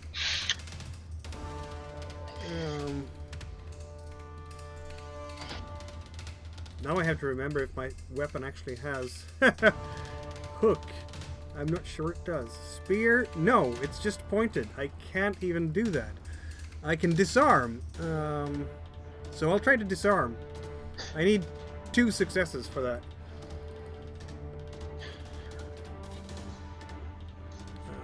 Lay.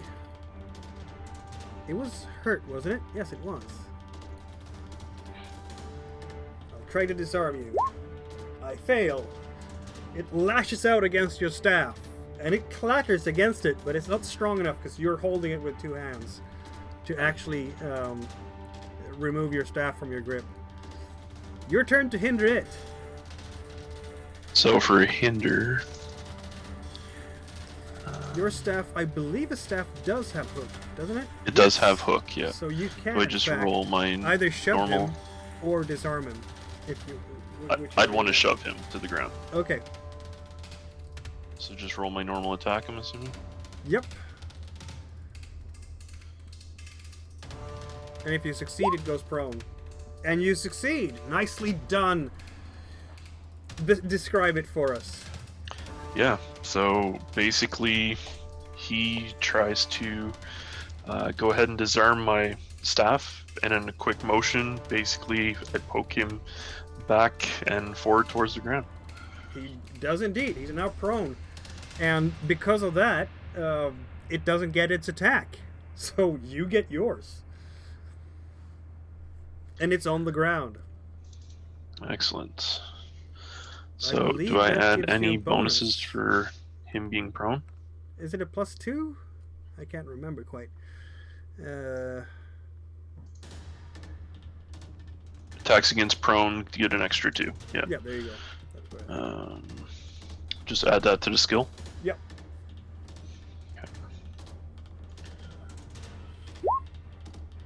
You miss. Pushing it. It must be rolling out of the way. I can push You that? can absolutely push that. Yeah, I'm pushing that. You hit. Spectacularly so. Excellent. That's 2 points of damage.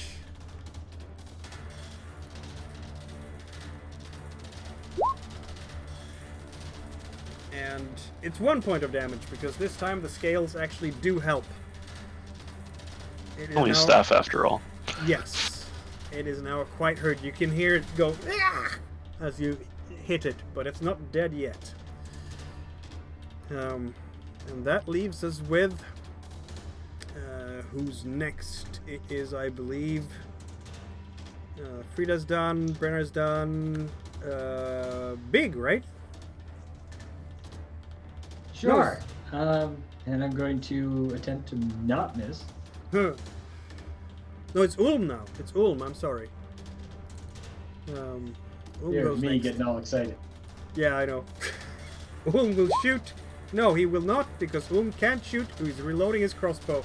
Scratch that.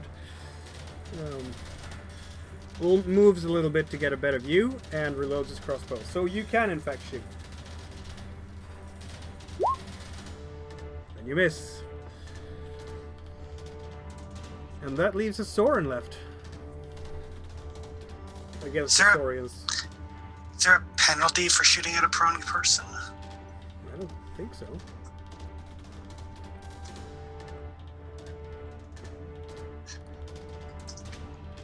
Alrighty. In that case, I will take careful aim. I'll basically make sure that Big is taking her shot. I'll Yep. kind of look over and say like, okay, are you done? And then I'll fire. All right.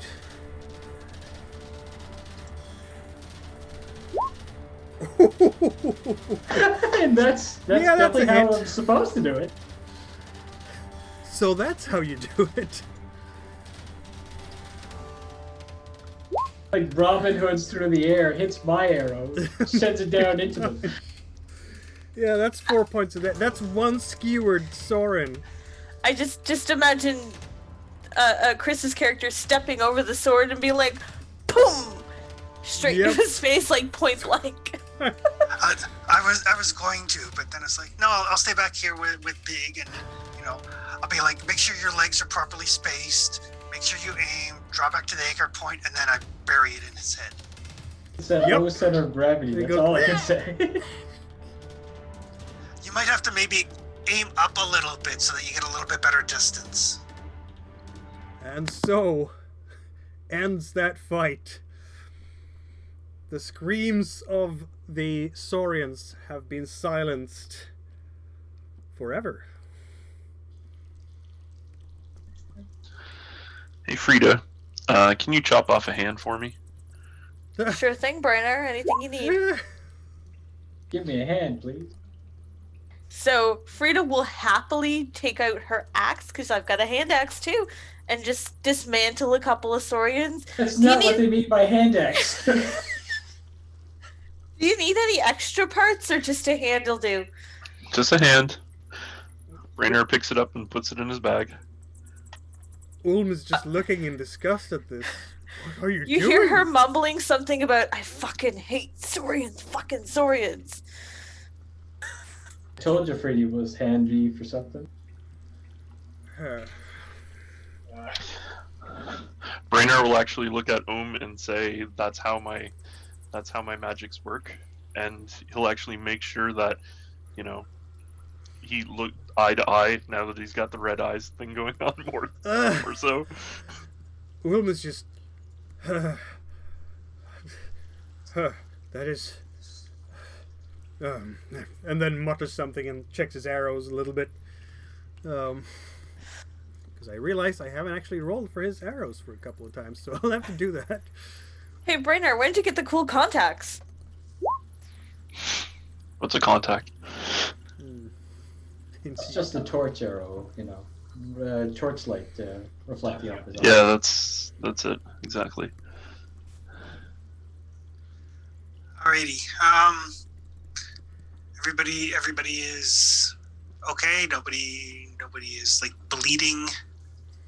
I'm a little wounded. 2 You points are of indeed. strength damage.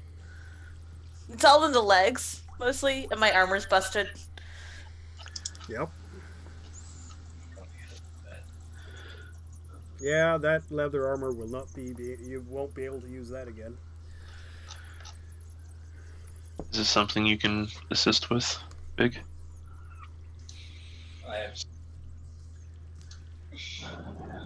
Yeah, I don't think standard healing fixes attribute damage, does it?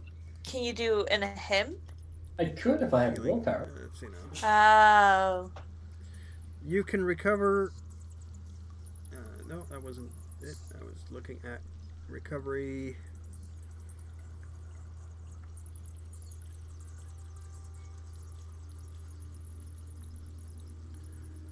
strength, but no, that was broken. I was looking at... Yeah, I'm not broken. I've got 2 points of damage no, out I of know. 5. I know you're not. So, let's see. Skills. Skills. It's weird that I don't remember this. But there we go. Healing. See, healing I have. Well, I thought There we healing go. attributed to healing strength. Uh, Like, you could heal an attribute or whatever. You're applying the healing to someone who's broken.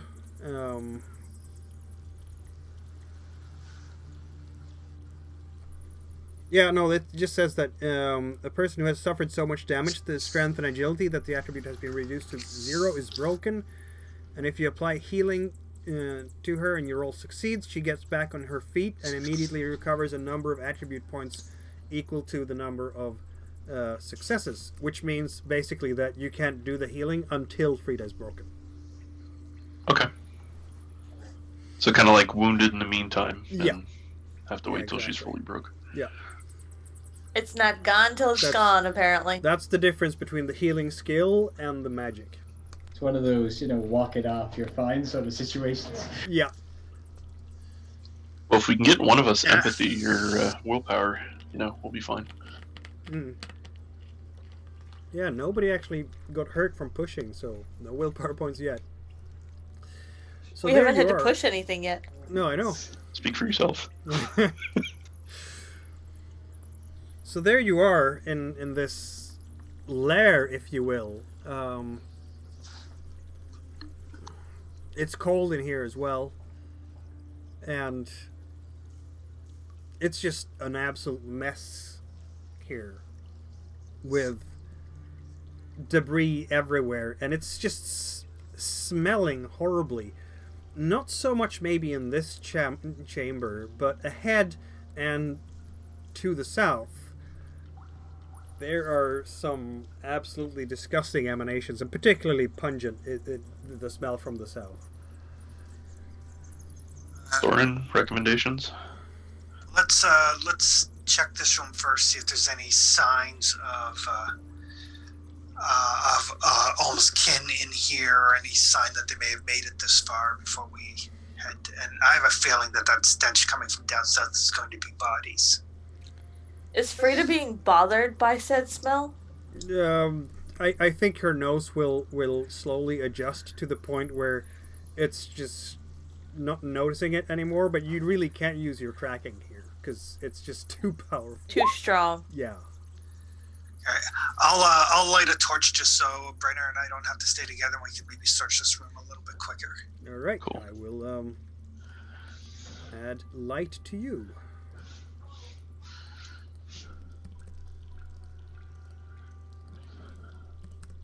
And there we go.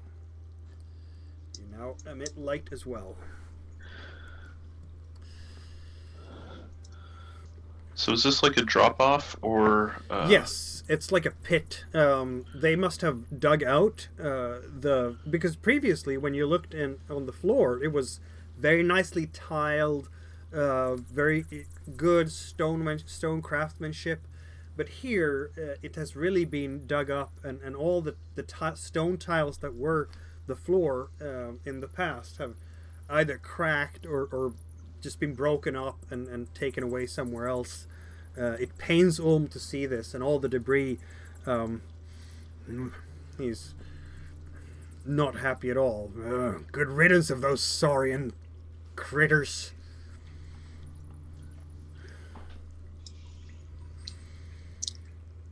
Does it look like there's anything on the other side of this pit? Like, does it look like? Yeah, I suppose I'd have to. Keeps going there. Okay. Hey, sentient creatures aren't critters. I hate saurians, but sentient creatures aren't critters. Ulm just kind of snarls. Is this something we can easily go down? Yeah, I mean it slopes down. It's like a bowl-shaped hollowing out, but it's not steep at all on either side, and it's just absolutely messy around here. And as you keep moving, you find another saurian who is lying on a bale of hay there. Does not have a spear. It kind of looks up towards you as you come closer. And you can notice that it's much wrinklier in the face, and maybe doesn't have all the teeth left, and it's kind of just looking at you, clappering a bit with its jaws. But it's lying there on what seems to be a nest, maybe. And up in the other corner there is a pile of bones, eaten clean, over years possibly.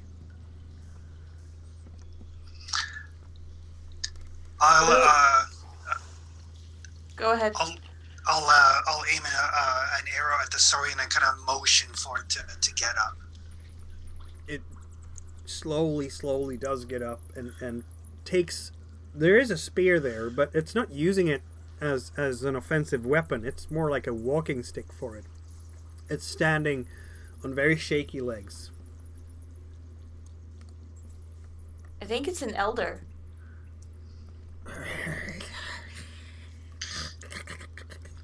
Do you speak Islander?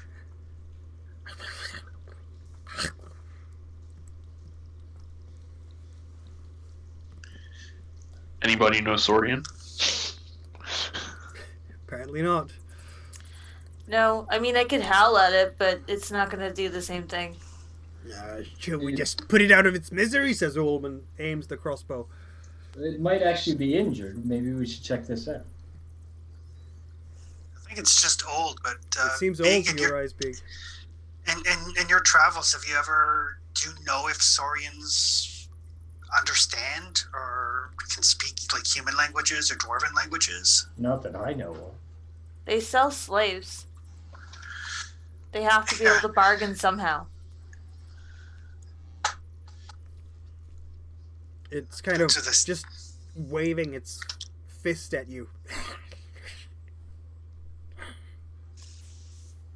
I'm going to roar back at it and intimidate it. It's gonna just sit down on the bale of hay again and look. Yeah, scared. Alright.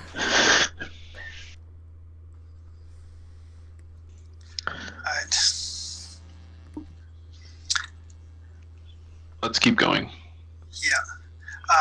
This pile of bones, does it look like they've been eating creatures, or does it look like, dwarf or human, or? There are some carapaces, like those insect carapaces that you spotted before, and then there's all sorts of, I guess, humanoid-looking bones. Also bats, rats, other smaller critters. All right. Seems to be maybe. You can if you take say a turn. I'm gonna call 15 minutes a turn here to do a survival roll. You can check through them a bit more thoroughly. Yeah, I don't mind doing that. I will assist you if you would like. I think it just gives you an extra die. During that time, am I able to observe the older Saurian to see if I can tell if it's just, old age, or if it's anything actually wrong with them? Sure, yeah, roll insight. I'm gonna say -2 for it being such a strange creature that has a very strange type of body language for you.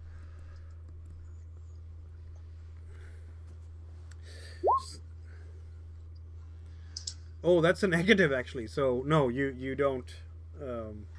You can't tell at all. It's just so alien in its facial structure and how it moves, but you just don't understand what it. I'm not gonna Might lie, be. I don't trust leaving it alive behind us. I really don't want to be bitten in the ass, quite literally. But Frida, she literally can't walk without a staff. Take the step. Meanwhile, Soren is looking through the bones. Yeah, I got a success. Yeah.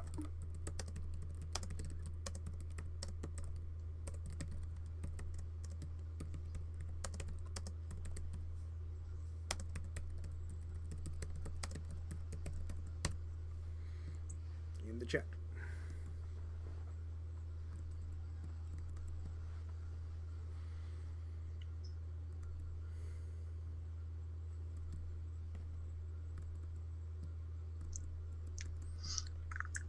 It looks like they've been subsisting off of whatever they can find for food down here.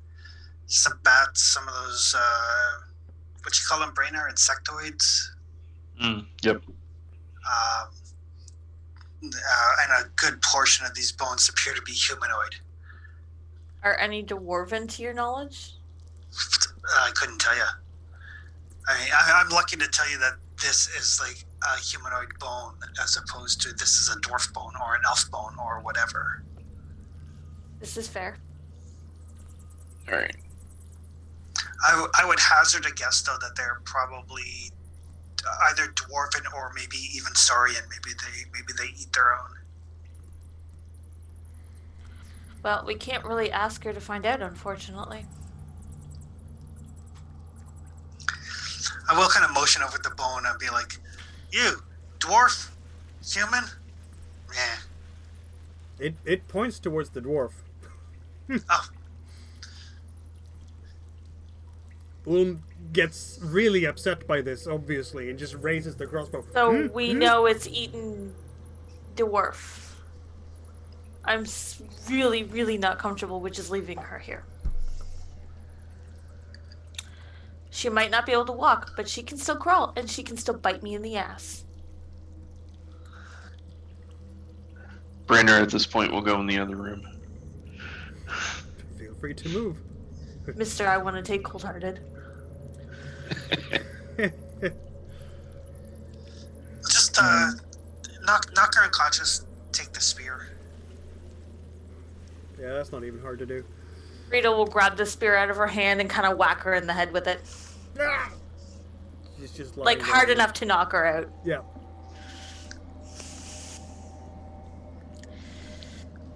I mean, I don't mind killing folks that are trying to kill me, but All right. not gonna kill a old woman regardless of her species.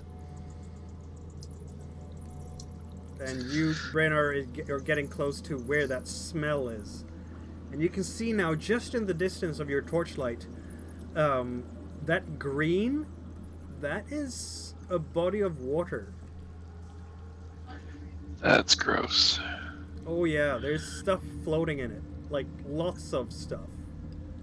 Like,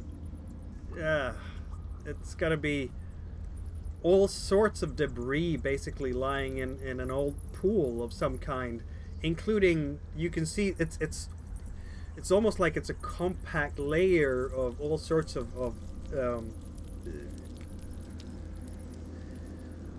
organic materials, plants, tree trunks, lots of old bones, and you can in fact see that there is a dead Saurian lying in there. Is there anything make- moving in there? I was just gonna say, can we check to see if there's anything moving? Nope. Oh, it has a huge gash over the throat and over the torso, and it's just lying there and slowly, decomposing and getting mushier. Nice. Can we make Oddly- a survival? Oh, go ahead, Chris. I was gonna say, oddly enough, this is not as bad as what I thought might be down here. Can I make a survival check to see if there's anything moving in the water other than floating cadavers? Sure. That would be more of a scouting check, really, but Okay, I can do.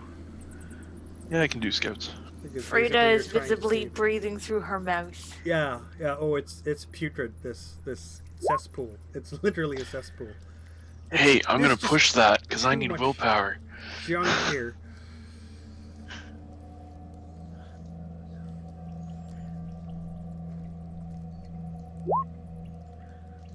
Okay. Success for 2 skulls. Indeed. You're very confident that this is a dead pool. If there's anything alive, it's just fungi and such that are living on the organic matter that the Saurians must have dumped in here. Yeah, I wouldn't drink it, guys. No. Yeah. But there's nothing in it other than floating saurians. That's kind of comforting, I guess. Everybody loves a, tepid pool of floating saurians in an abattoir of doom. Hmm. Alright, we should make our way back then to the temple now that we know what was causing that, the noises that we set out to investigate. It doesn't look like there's anything else from this area. Friendly reminder from your favorite spellcaster, watch for the big black doom. Hmm.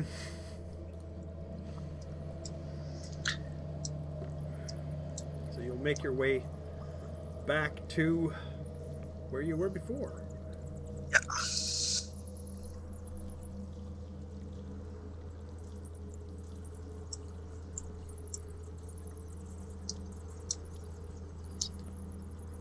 And again, you're facing that thing in the roof, in the ceiling. I'll put. The torch went out. Yeah, oh, right. I'll light Soren's torch. Oh, can't do it from there. There we go. Sorry. I have terrible luck with torches, I'm just saying. You do.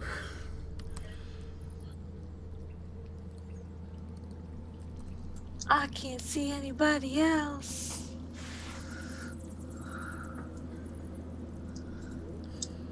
Yeah, I can't see anything either. I'm currently all by myself. Oh, you can't see anything again? Okay. Oh, your vision is on. No, my torch went out too. Oh.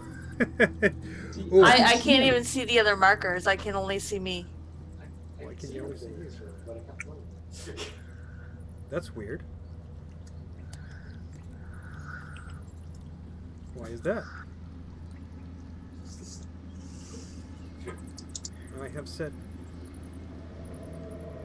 Maybe my map's not loading properly. Oh, No, did I've only got myself as well. Oh, okay. Huh. That's strange because it worked before when we were here on this map. And on my player map, I can see everyone. That's very strange. Try reloading the map, maybe? Yeah. Will you try to on your end? No, give it a try and see. Because Yep, they're same. all set for vision, and the ones who are supposed to be emitting light are doing so. Reloading fixed it for me. Good. Happy to hear it. Mine is still reloading.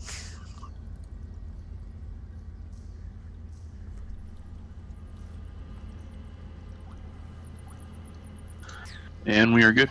Okay. Good. Yep. Hey, I can see people again. Yeah, you're all move through the chapel and along the rail. Yeah. Avoiding the black goopy stuff. Yes, of course. And as you move along,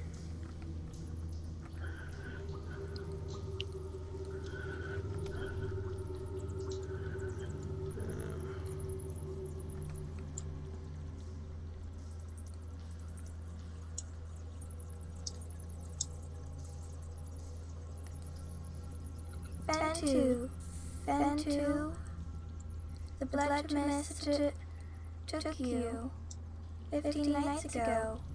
All that's left. Your bow, turn around, hop it in the snow. Nothing creepy down here at all. Did you guys hear that? Oh, I totally heard that. Yep.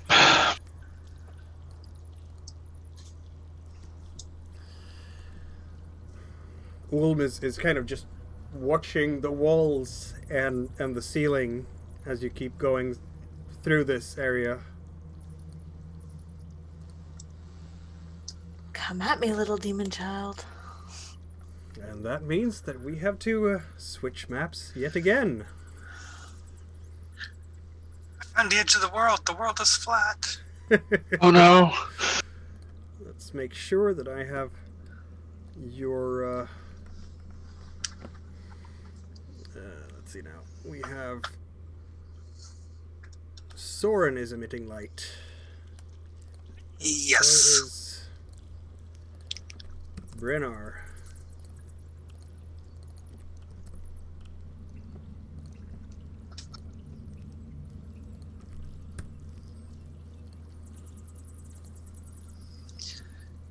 Since I'm currently carrying a torch, I'll put the bow away and have my battle axe handy.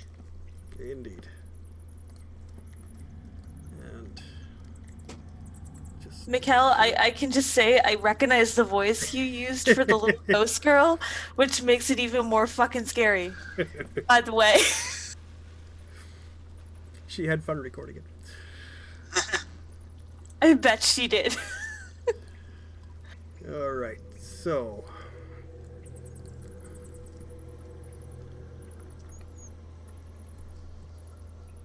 whoop. Where did I end up now?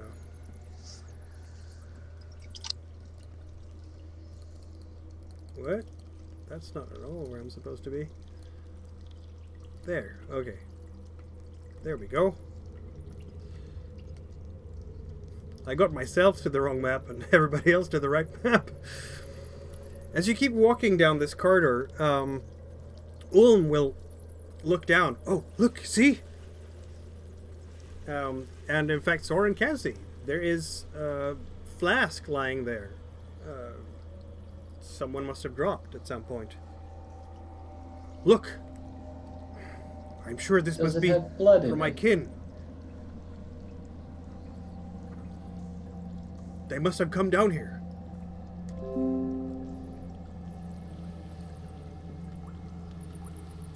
I will fall back a little and whisper to Brainer, or fall ahead or whatever, and whisper to Brainer, are we sure he's gonna want to see what we're gonna see? Because I don't think he's gonna want to see what we're gonna see.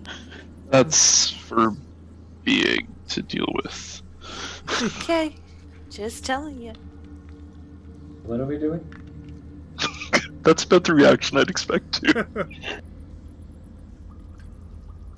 And Soren, as you get closer there to the edge there of the stonework, there is the ground kind of gives way a little bit and starts sloping, and then it just drops off into the dark. There is a ladder there, as you can see. Big, you're standing close to a long corridor that just stretches into the dark. And those are wooden pillars that are holding up the roof, apparently. I don't feel like climbing down into a pit right yet, guys. Yeah, I agree. So let's check out this hallway. I'll follow from the rear this time. Again, something about the depths of hell. That is where the mines, the ore was mined. He's pointing down towards the pit. I'm sure it's all sunshine and rainbows down there. You know what? Animals don't feel the need to dig ore out of the ground. They get along just fine. Yeah, and they do never get to use such nice iron tools as we have, and steel. Yeah, I think they're okay with that. As you keep moving down, you're moving a bit faster. As you keep moving, this is a long corridor stretching into the dark in the distance. So let's have a look at that.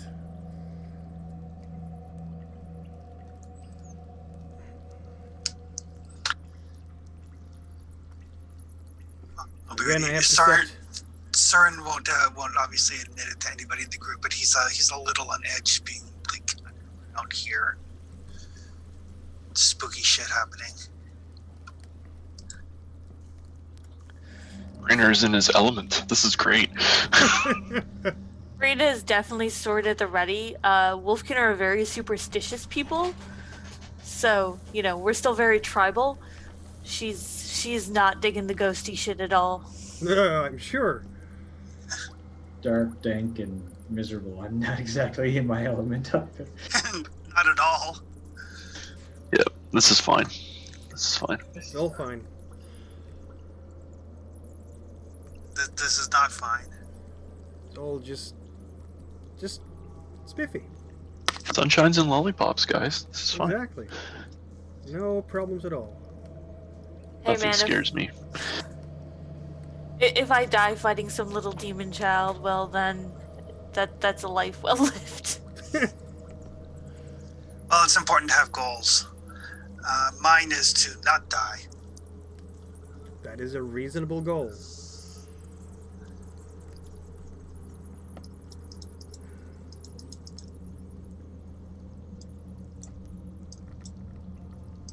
Okay, is that all black now for everyone? Nope. Nope, good. Oh, We're there good. we go. Okay. Mine is still up. Oh no, there we go. I'm lighting up. Sorry, it was like the bottom corner of the map. Yeah. The map was all the way over.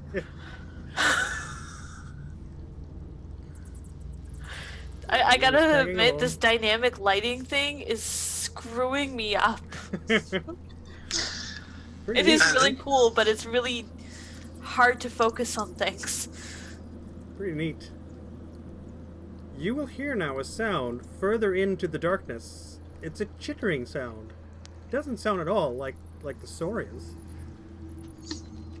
Hey guys, I think there's crabs down here. Yeah, exactly. More like carapace Want me moving to do against some the healing on stones, that? maybe.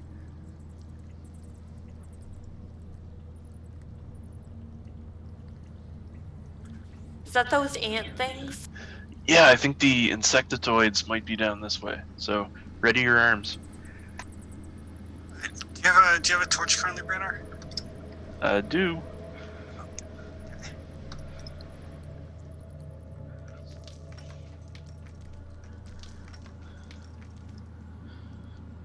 Yeah, Ulm has his crossbow ready. That's for sure. It's a long tunnel here, and I've sort of shortened it a bit for the sake of the narrative. Ooh, what is that? Soren, if you look north, there's a blue glow up there. A blue glow underground. That can't be good. Oh, it's our vault, our tombs. That's not reassuring. I don't want to follow the eerie blue light. That's usually where the ghosts are. There's something shuffling towards you from the tombs. They are Zombies! dwarves. But I will drop the torch at my feet and draw out the bow. Told you he wasn't gonna want to see this. Pale and still walking. Some of them are, well, have decomposed somewhat, let's just say. Zombie dwarves. Wobbies. I will shoot the closest one in the face. Feel free to.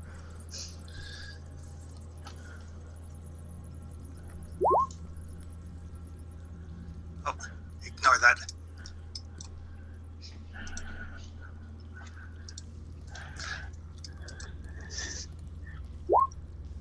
There we go. That's a good hit. How many points of damage is that? That's 2, because the bow's base 1. base 1. 3 points then, altogether. Because you do have 3 successes. Oh, I do, look at that. Yeah. So, I guess the closest one? Yep. Need to check if they have any special... Nope. Okay. 3 points of damage on the closest one. It sort of... Yeah, it's hit by that. It staggers a little bit. Good but news, it guys, keeps they're going. solid.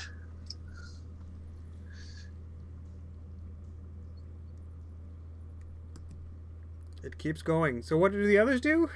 Ulm can take a shot as well, if you want. I guess it's time for Take a shot. initiative again. Yeah. I guess it's time for initiative again, everyone. Yep. I will deal 1 for Ulm and for the undead dwarves. To me.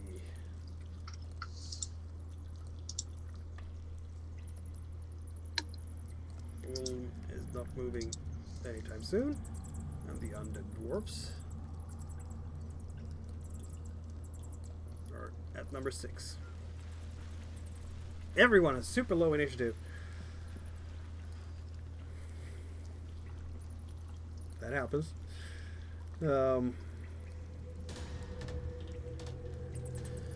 So they're shambling towards you. You've already used your action there, Soren. I don't know who's who now. 7, 8. Ulm was I'm at 3. 8, I believe. So who's 7? I am 9. Uh-huh. Who's 8? Was that Soren? No, I'm on 7. You're on 7. Okay, then 8 must be Ulm. He will shoot. Just like you did. And shoot at the same one. You put it down for good. If you can. And he can. And that's a 2 point of damage because, of course, it's a crossbow. And down it goes. Ugh. Right in the head. And it just collapses in a pile. The others will move.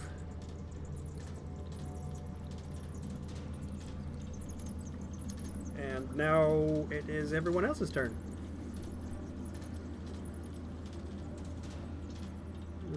Big, do you want to shoot at it? You mean have another chance to miss? Yes, you Absolutely, do. I do.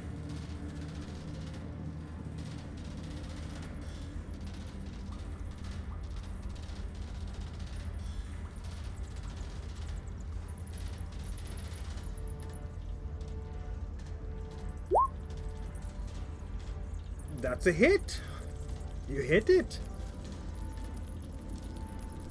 Your arrow is now sticking out of the body of an undead dwarf. How does that make you feel? It's good to finally hit the broadside of the bar. And I reach out kind of absent-mindedly and like pat Big on the shoulder, be like, "Good job." I just needed a shorter target. That's what. Now it is. the Hey, undead there you go. dwarves will close the distance. I guess Frida's the closest. You're out of arrows, Big.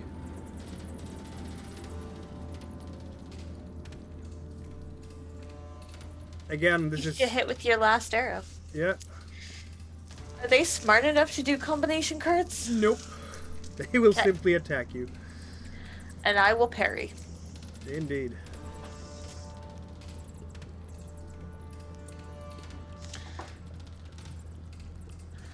I'll let you roll first. There we go. Ah, They are don't hit. trying to bite you, basically. Oh, Ah, well, ah. they can't get through my fur, I guess? I guess they couldn't. The other one can. Okay, well, I will parry that sucker then. Mm-hmm. Ah, Oh. or not. Can I push that? Yes, you can.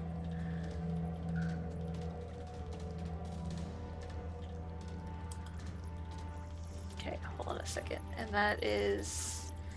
Is it my strength die or my skill die I go down? Nothing? Oh, no, right. nothing goes down. You didn't have a skull on anything, so now you have. I got a skull there. Yeah, now you actually missed that parry, and now you're hurt yourself for another point of strength, which means that it in fact does hit you with its bite. No, not yet. I got 2 more. Oh, you have 2 more. Okay. No, I got 2 more before I'm broken. Yes. Sorry. Yeah. Oh, yeah. Yeah. Michaela was asking me if I was broken yet. Yeah. This is a bite that will hurt you quite a bit. I do believe it does 2 points of damage. Really? Yeah. That sucks. Yeah.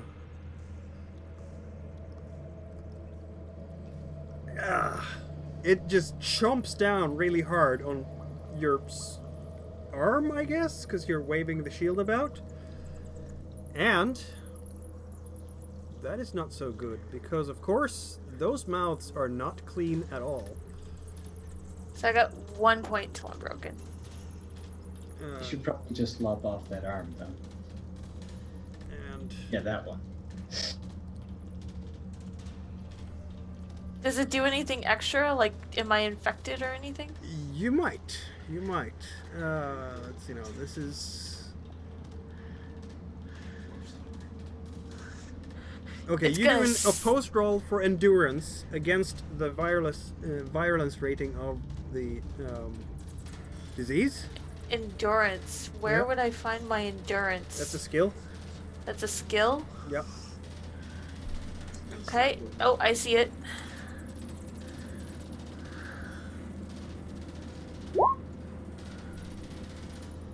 I'm gonna push that. Mm-hmm.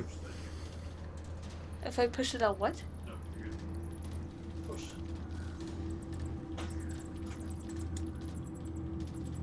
rolling for the violence.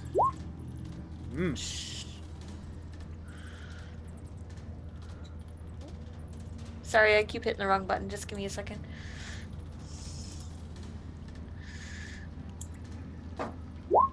There we go. Ooh. That's not good. Well, it's not gonna hit you just yet because it takes a while for this disease to affect you. But tomorrow, you will feel bad. Y'all are gonna suck if you have to fight a zombie werewolf. So you have to roll then for your endurance per day, because yes, until you're I being cure affected by this these disease. things. Exactly. Is my healing or anything able to help in any way? Let's see now. I haven't had to play with the medical aid. If you are cared for by someone during your sickness, this person can roll your sickness roll instead of you. The healer rolls for healing against the virus of the disease. Okay. Yeah, so you can basically treat her and keep her from getting worse. I'll just stand behind her while she's fighting and do triage. Yep. I think that'd be tomorrow when If she your rolls against strength it. is broken when sick, you die after another day if you don't get well before that. So if I go broken, I die. Yeah. But remember now that you can still, if you go broken now and you have a rest for a quarter day, you will get your strength points back, and then the virulence. Except, of course, you can't recover your strength or agility while sick except through magic. Huh. There you go. Good thing Big's got magic. No, she doesn't. Not that kind of magic. Druidic magic would help. If Celestial Passage had such. And he's not here. I got your Path of Him healed. No, that's not magic. That's just a talent for Oh, I thought. No, it's not magic. Yeah. Rainer. Yeah, pretty much. Anyway, so that's their attacks against you. We have number 7, who is... that would be me. Okay. I'm going to shoot the same one that Big shot. Hoping to put it down.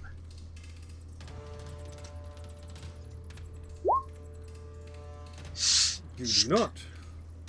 I will push that because we need to put these things down because Frida is on the verge of going down.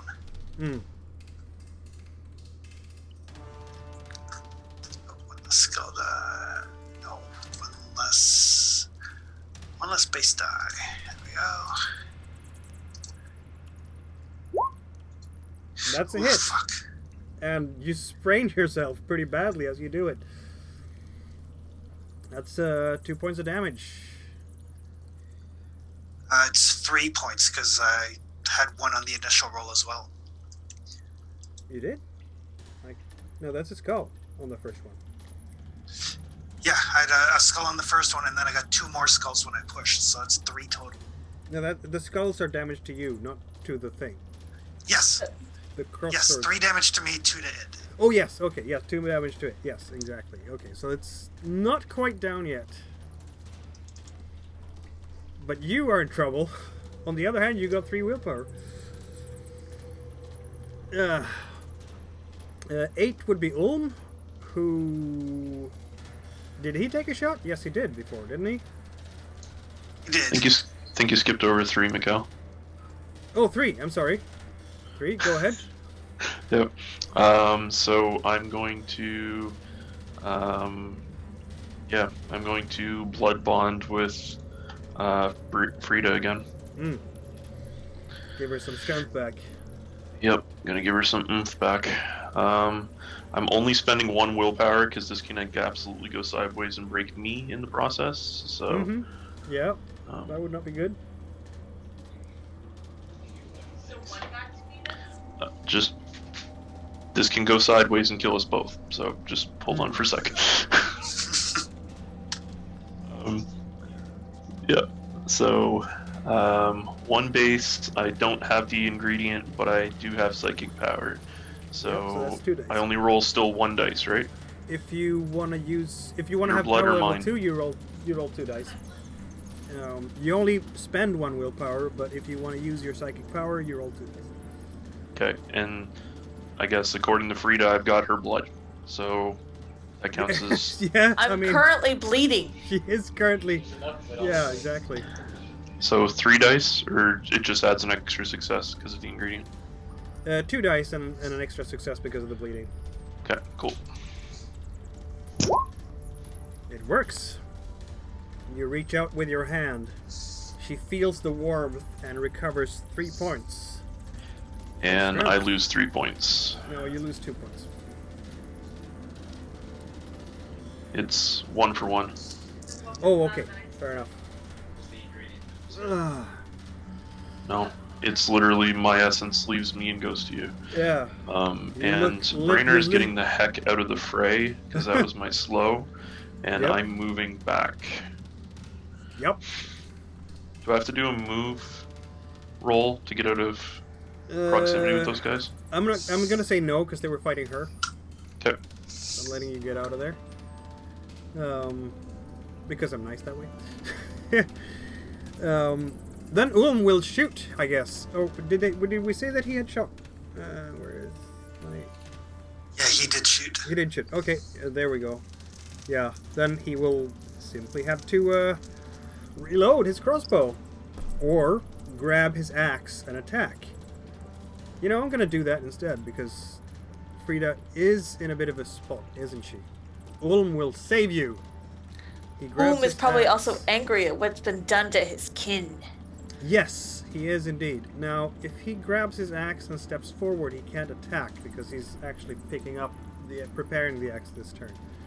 So whatever he does, he doesn't get to attack. Let's see now. His melee, his marksmanship is much better. So I'll just reload that crossbow. That leaves who? Is everyone done? Nope. Frida and I still have to go. I think Okay, I'm 9 and yes, you're 10, Frida. so Yeah. I will, I guess, put Shoot my your- bow away and take out my little dagger.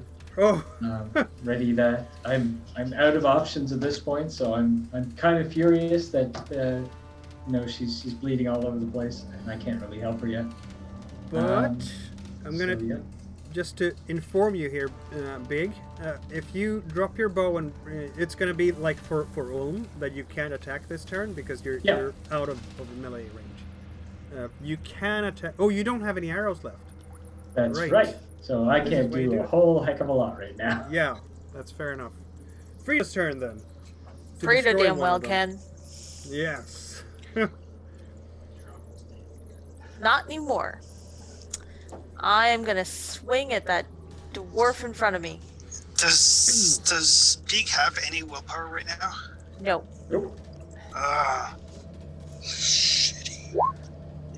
I'm gonna push that. Feel free to. Yeah. It's -1 base die. Yep. God damn it! Not your day, is it?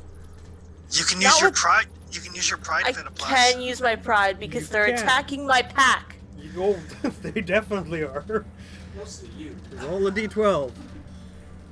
Get some successes. Roll better than Soren usually does. My pride is at the top. Oh, good lord. You just lost your pride. Hey, welcome to the club. Who succeeds with the pride rolls in this game for us? Celestial passage. Yeah. I've succeeded once, Yes, you have. but that pride is long in my past now. It is indeed. So do I have to come up with a new pride or can I get that one back? No, you'll have to come up with a new one. You have to play the next game without one, Yep. and then a new one comes in. That's Sting. a bad situation. Goddamn dwarf. Does that mean that we're through all of them? Top of the order. Yep. Yep. Oh dear. That's Soren, or not Soren, Brenner again. Yes, it Unless is. it's the Brenner's zombies. first. Me? Yeah. Cool. I'm still holding the torch conveniently, and I just seen the gong show that was. Everyone is trying to get Frida. their weapons out. Yep. So In my I'm. defense, my arm's busted. Yeah. Yeah. Well, Ah. that's fine. I'm gonna try Hit me. and emulate again. Yep. Got a little bit of willpower left. Might as well use her. And. Yeah, one of them has taken 3 points of damage already. The Okay. other is completely intact at this moment. One base. Got ingredient. Psychic power. Yep. 2 dice then. Or 3. Oh, you're Ingre- gonna go for 4 points of damage. Wow. Okay. That just bursts into flames. I guess you're going against the undamaged one? Because Yeah, you kill it, sure. right? It just starts burning, crackles, and falls over on the ground. Rainer had enough. Just burning from inside.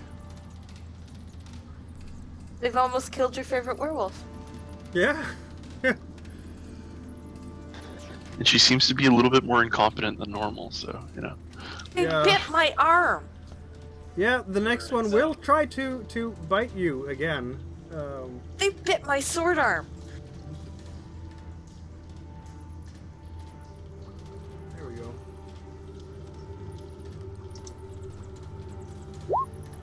It hits. It is severely damaged from all the arrows and whatnot that has been attacking it.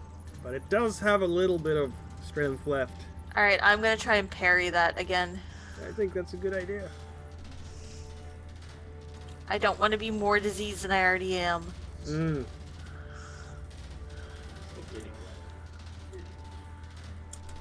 Please work. Yes! Yes! It does. It bites your shield. It bites your shield. And just chews on a big chunk of wood. Good! Fucker! It's done. It's done with its move. So who's next? 7? That'd be me. So I'm going to gauge the distance carefully, and I'm gonna still feeling that sting in my fingers, but I'm gonna let loose with an arrow at that one. Yeah.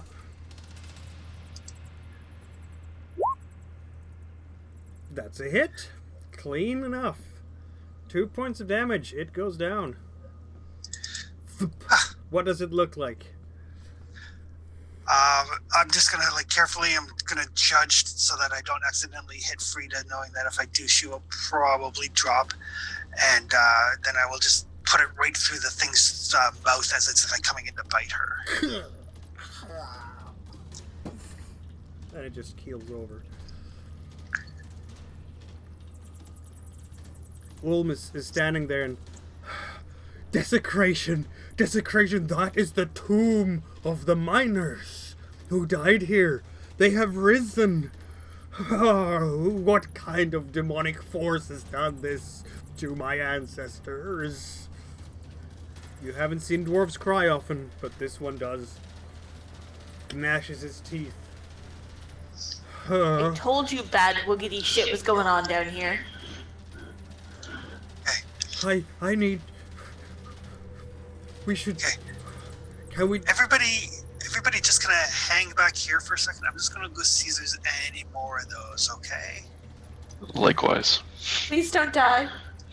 Ulm goes into that corridor as well, with his crossbow at the ready now. And I will stop him, and I will say, get your ass back there. My plan, if there's any, is to lead them down this corridor of death. Very well. If He goes they back. rush you up there, I'm leaving you. He goes back. But he's sitting with the crossbow, just aiming it down the hallway. Frida's holding the entranceway with her sword. Yeah. I am gonna go. I know I'm carrying a torch, but I'm gonna go as stealthy as I can to see if I see any movement. So I'm gonna go quietly. Yeah, there is no movement down here at this point. It Okay. is quiet. It is calm now. And Okay. this blue glow coming off the walls, it's some kind of fluorescent blue moon rocks that have been embedded in beautiful shapes and geometric patterns, which means that you don't really need your torches that much in here. But you can see those 3 tombs that the lids have been taken off, and that must have been where these undead dwarfs came from. Apparently the rest are undisturbed. There are some things up in the alcove up here. Some items lying. Once we know that this area, that there's no more undead things, we'll motion for the rest of the group to come up. Yeah. And you will notice that those things up in the alcove there also include some oil lamps, in fact, and barrels of lamp oil. Barrels? Yep. Small Okay. barrels.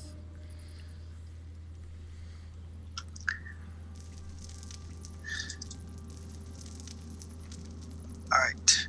I will, just in case, I will give Big a couple of arrows. Yep. That lowers your arrow die 1 step and gives Yep. Big a d6 of arrows. Yeah.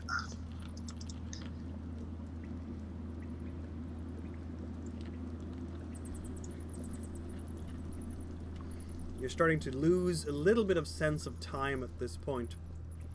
You've been walking for quite a while, but it must be a couple of hours at least. Yeah. We should probably make our way back to base camp. I think Frida's going to have that bite mark looked at. Yeah, I'm not feeling so hot, guys. Yeah, I definitely want to take a look at that thing, especially after you were treated. Yeah. So yeah, we should definitely. I would like once has done whatever he needs to do in here, and I quickly glance around for anything that might be valuable. Oh, there are some things that are valuable down here, in fact. There are, in fact, a gold piece lying on the floor. Excellent. And not only that, some other coins as well. Namely, Does it look like it fell off the zombie's eyes? possibly. There's Would also our 6... companion be kind of mad if we started looting dwarf corpses? Well, they're technically on the floor. There's also 6 copper pieces lying there. So that's something. Also, one of the kegs, Ulm will be able to tell you this, is in fact not lamp oil. It is dwarven ale. Honestly, from my They keep- perspective, it They've tastes kept the same. the grave ale here. We usually used it for, well, just toast the dead at their departing. But it's no use leaving it here. It's a sacred ale. Well, let's bring it back to camp and we can once again toast the dead from camp. Indeed, we will have to do that.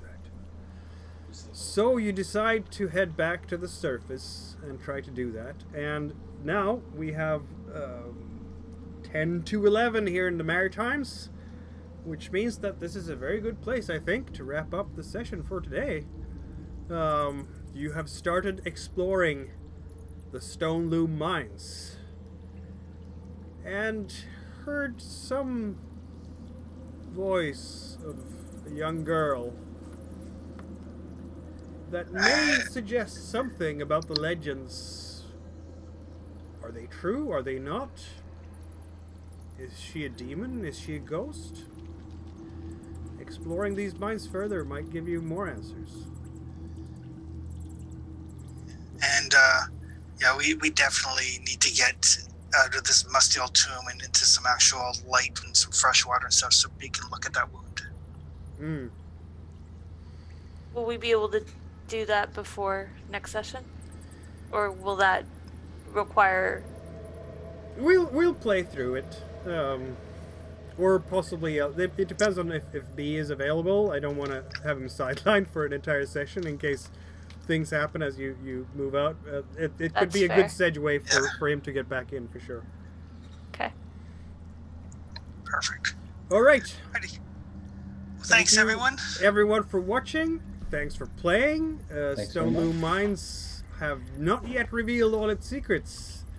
So, yeah. Let's see what happens next time, eh? Hey guys, hopefully I won't Thanks, be a folks. zombie by next game. Exactly. Thank you. Thanks. All right. Thanks, No guys. epilogue tonight because I was busy with the coursework and grading and stuff. So there we are. See you in 2 weeks. Yeah, have a good night, guys. See ya.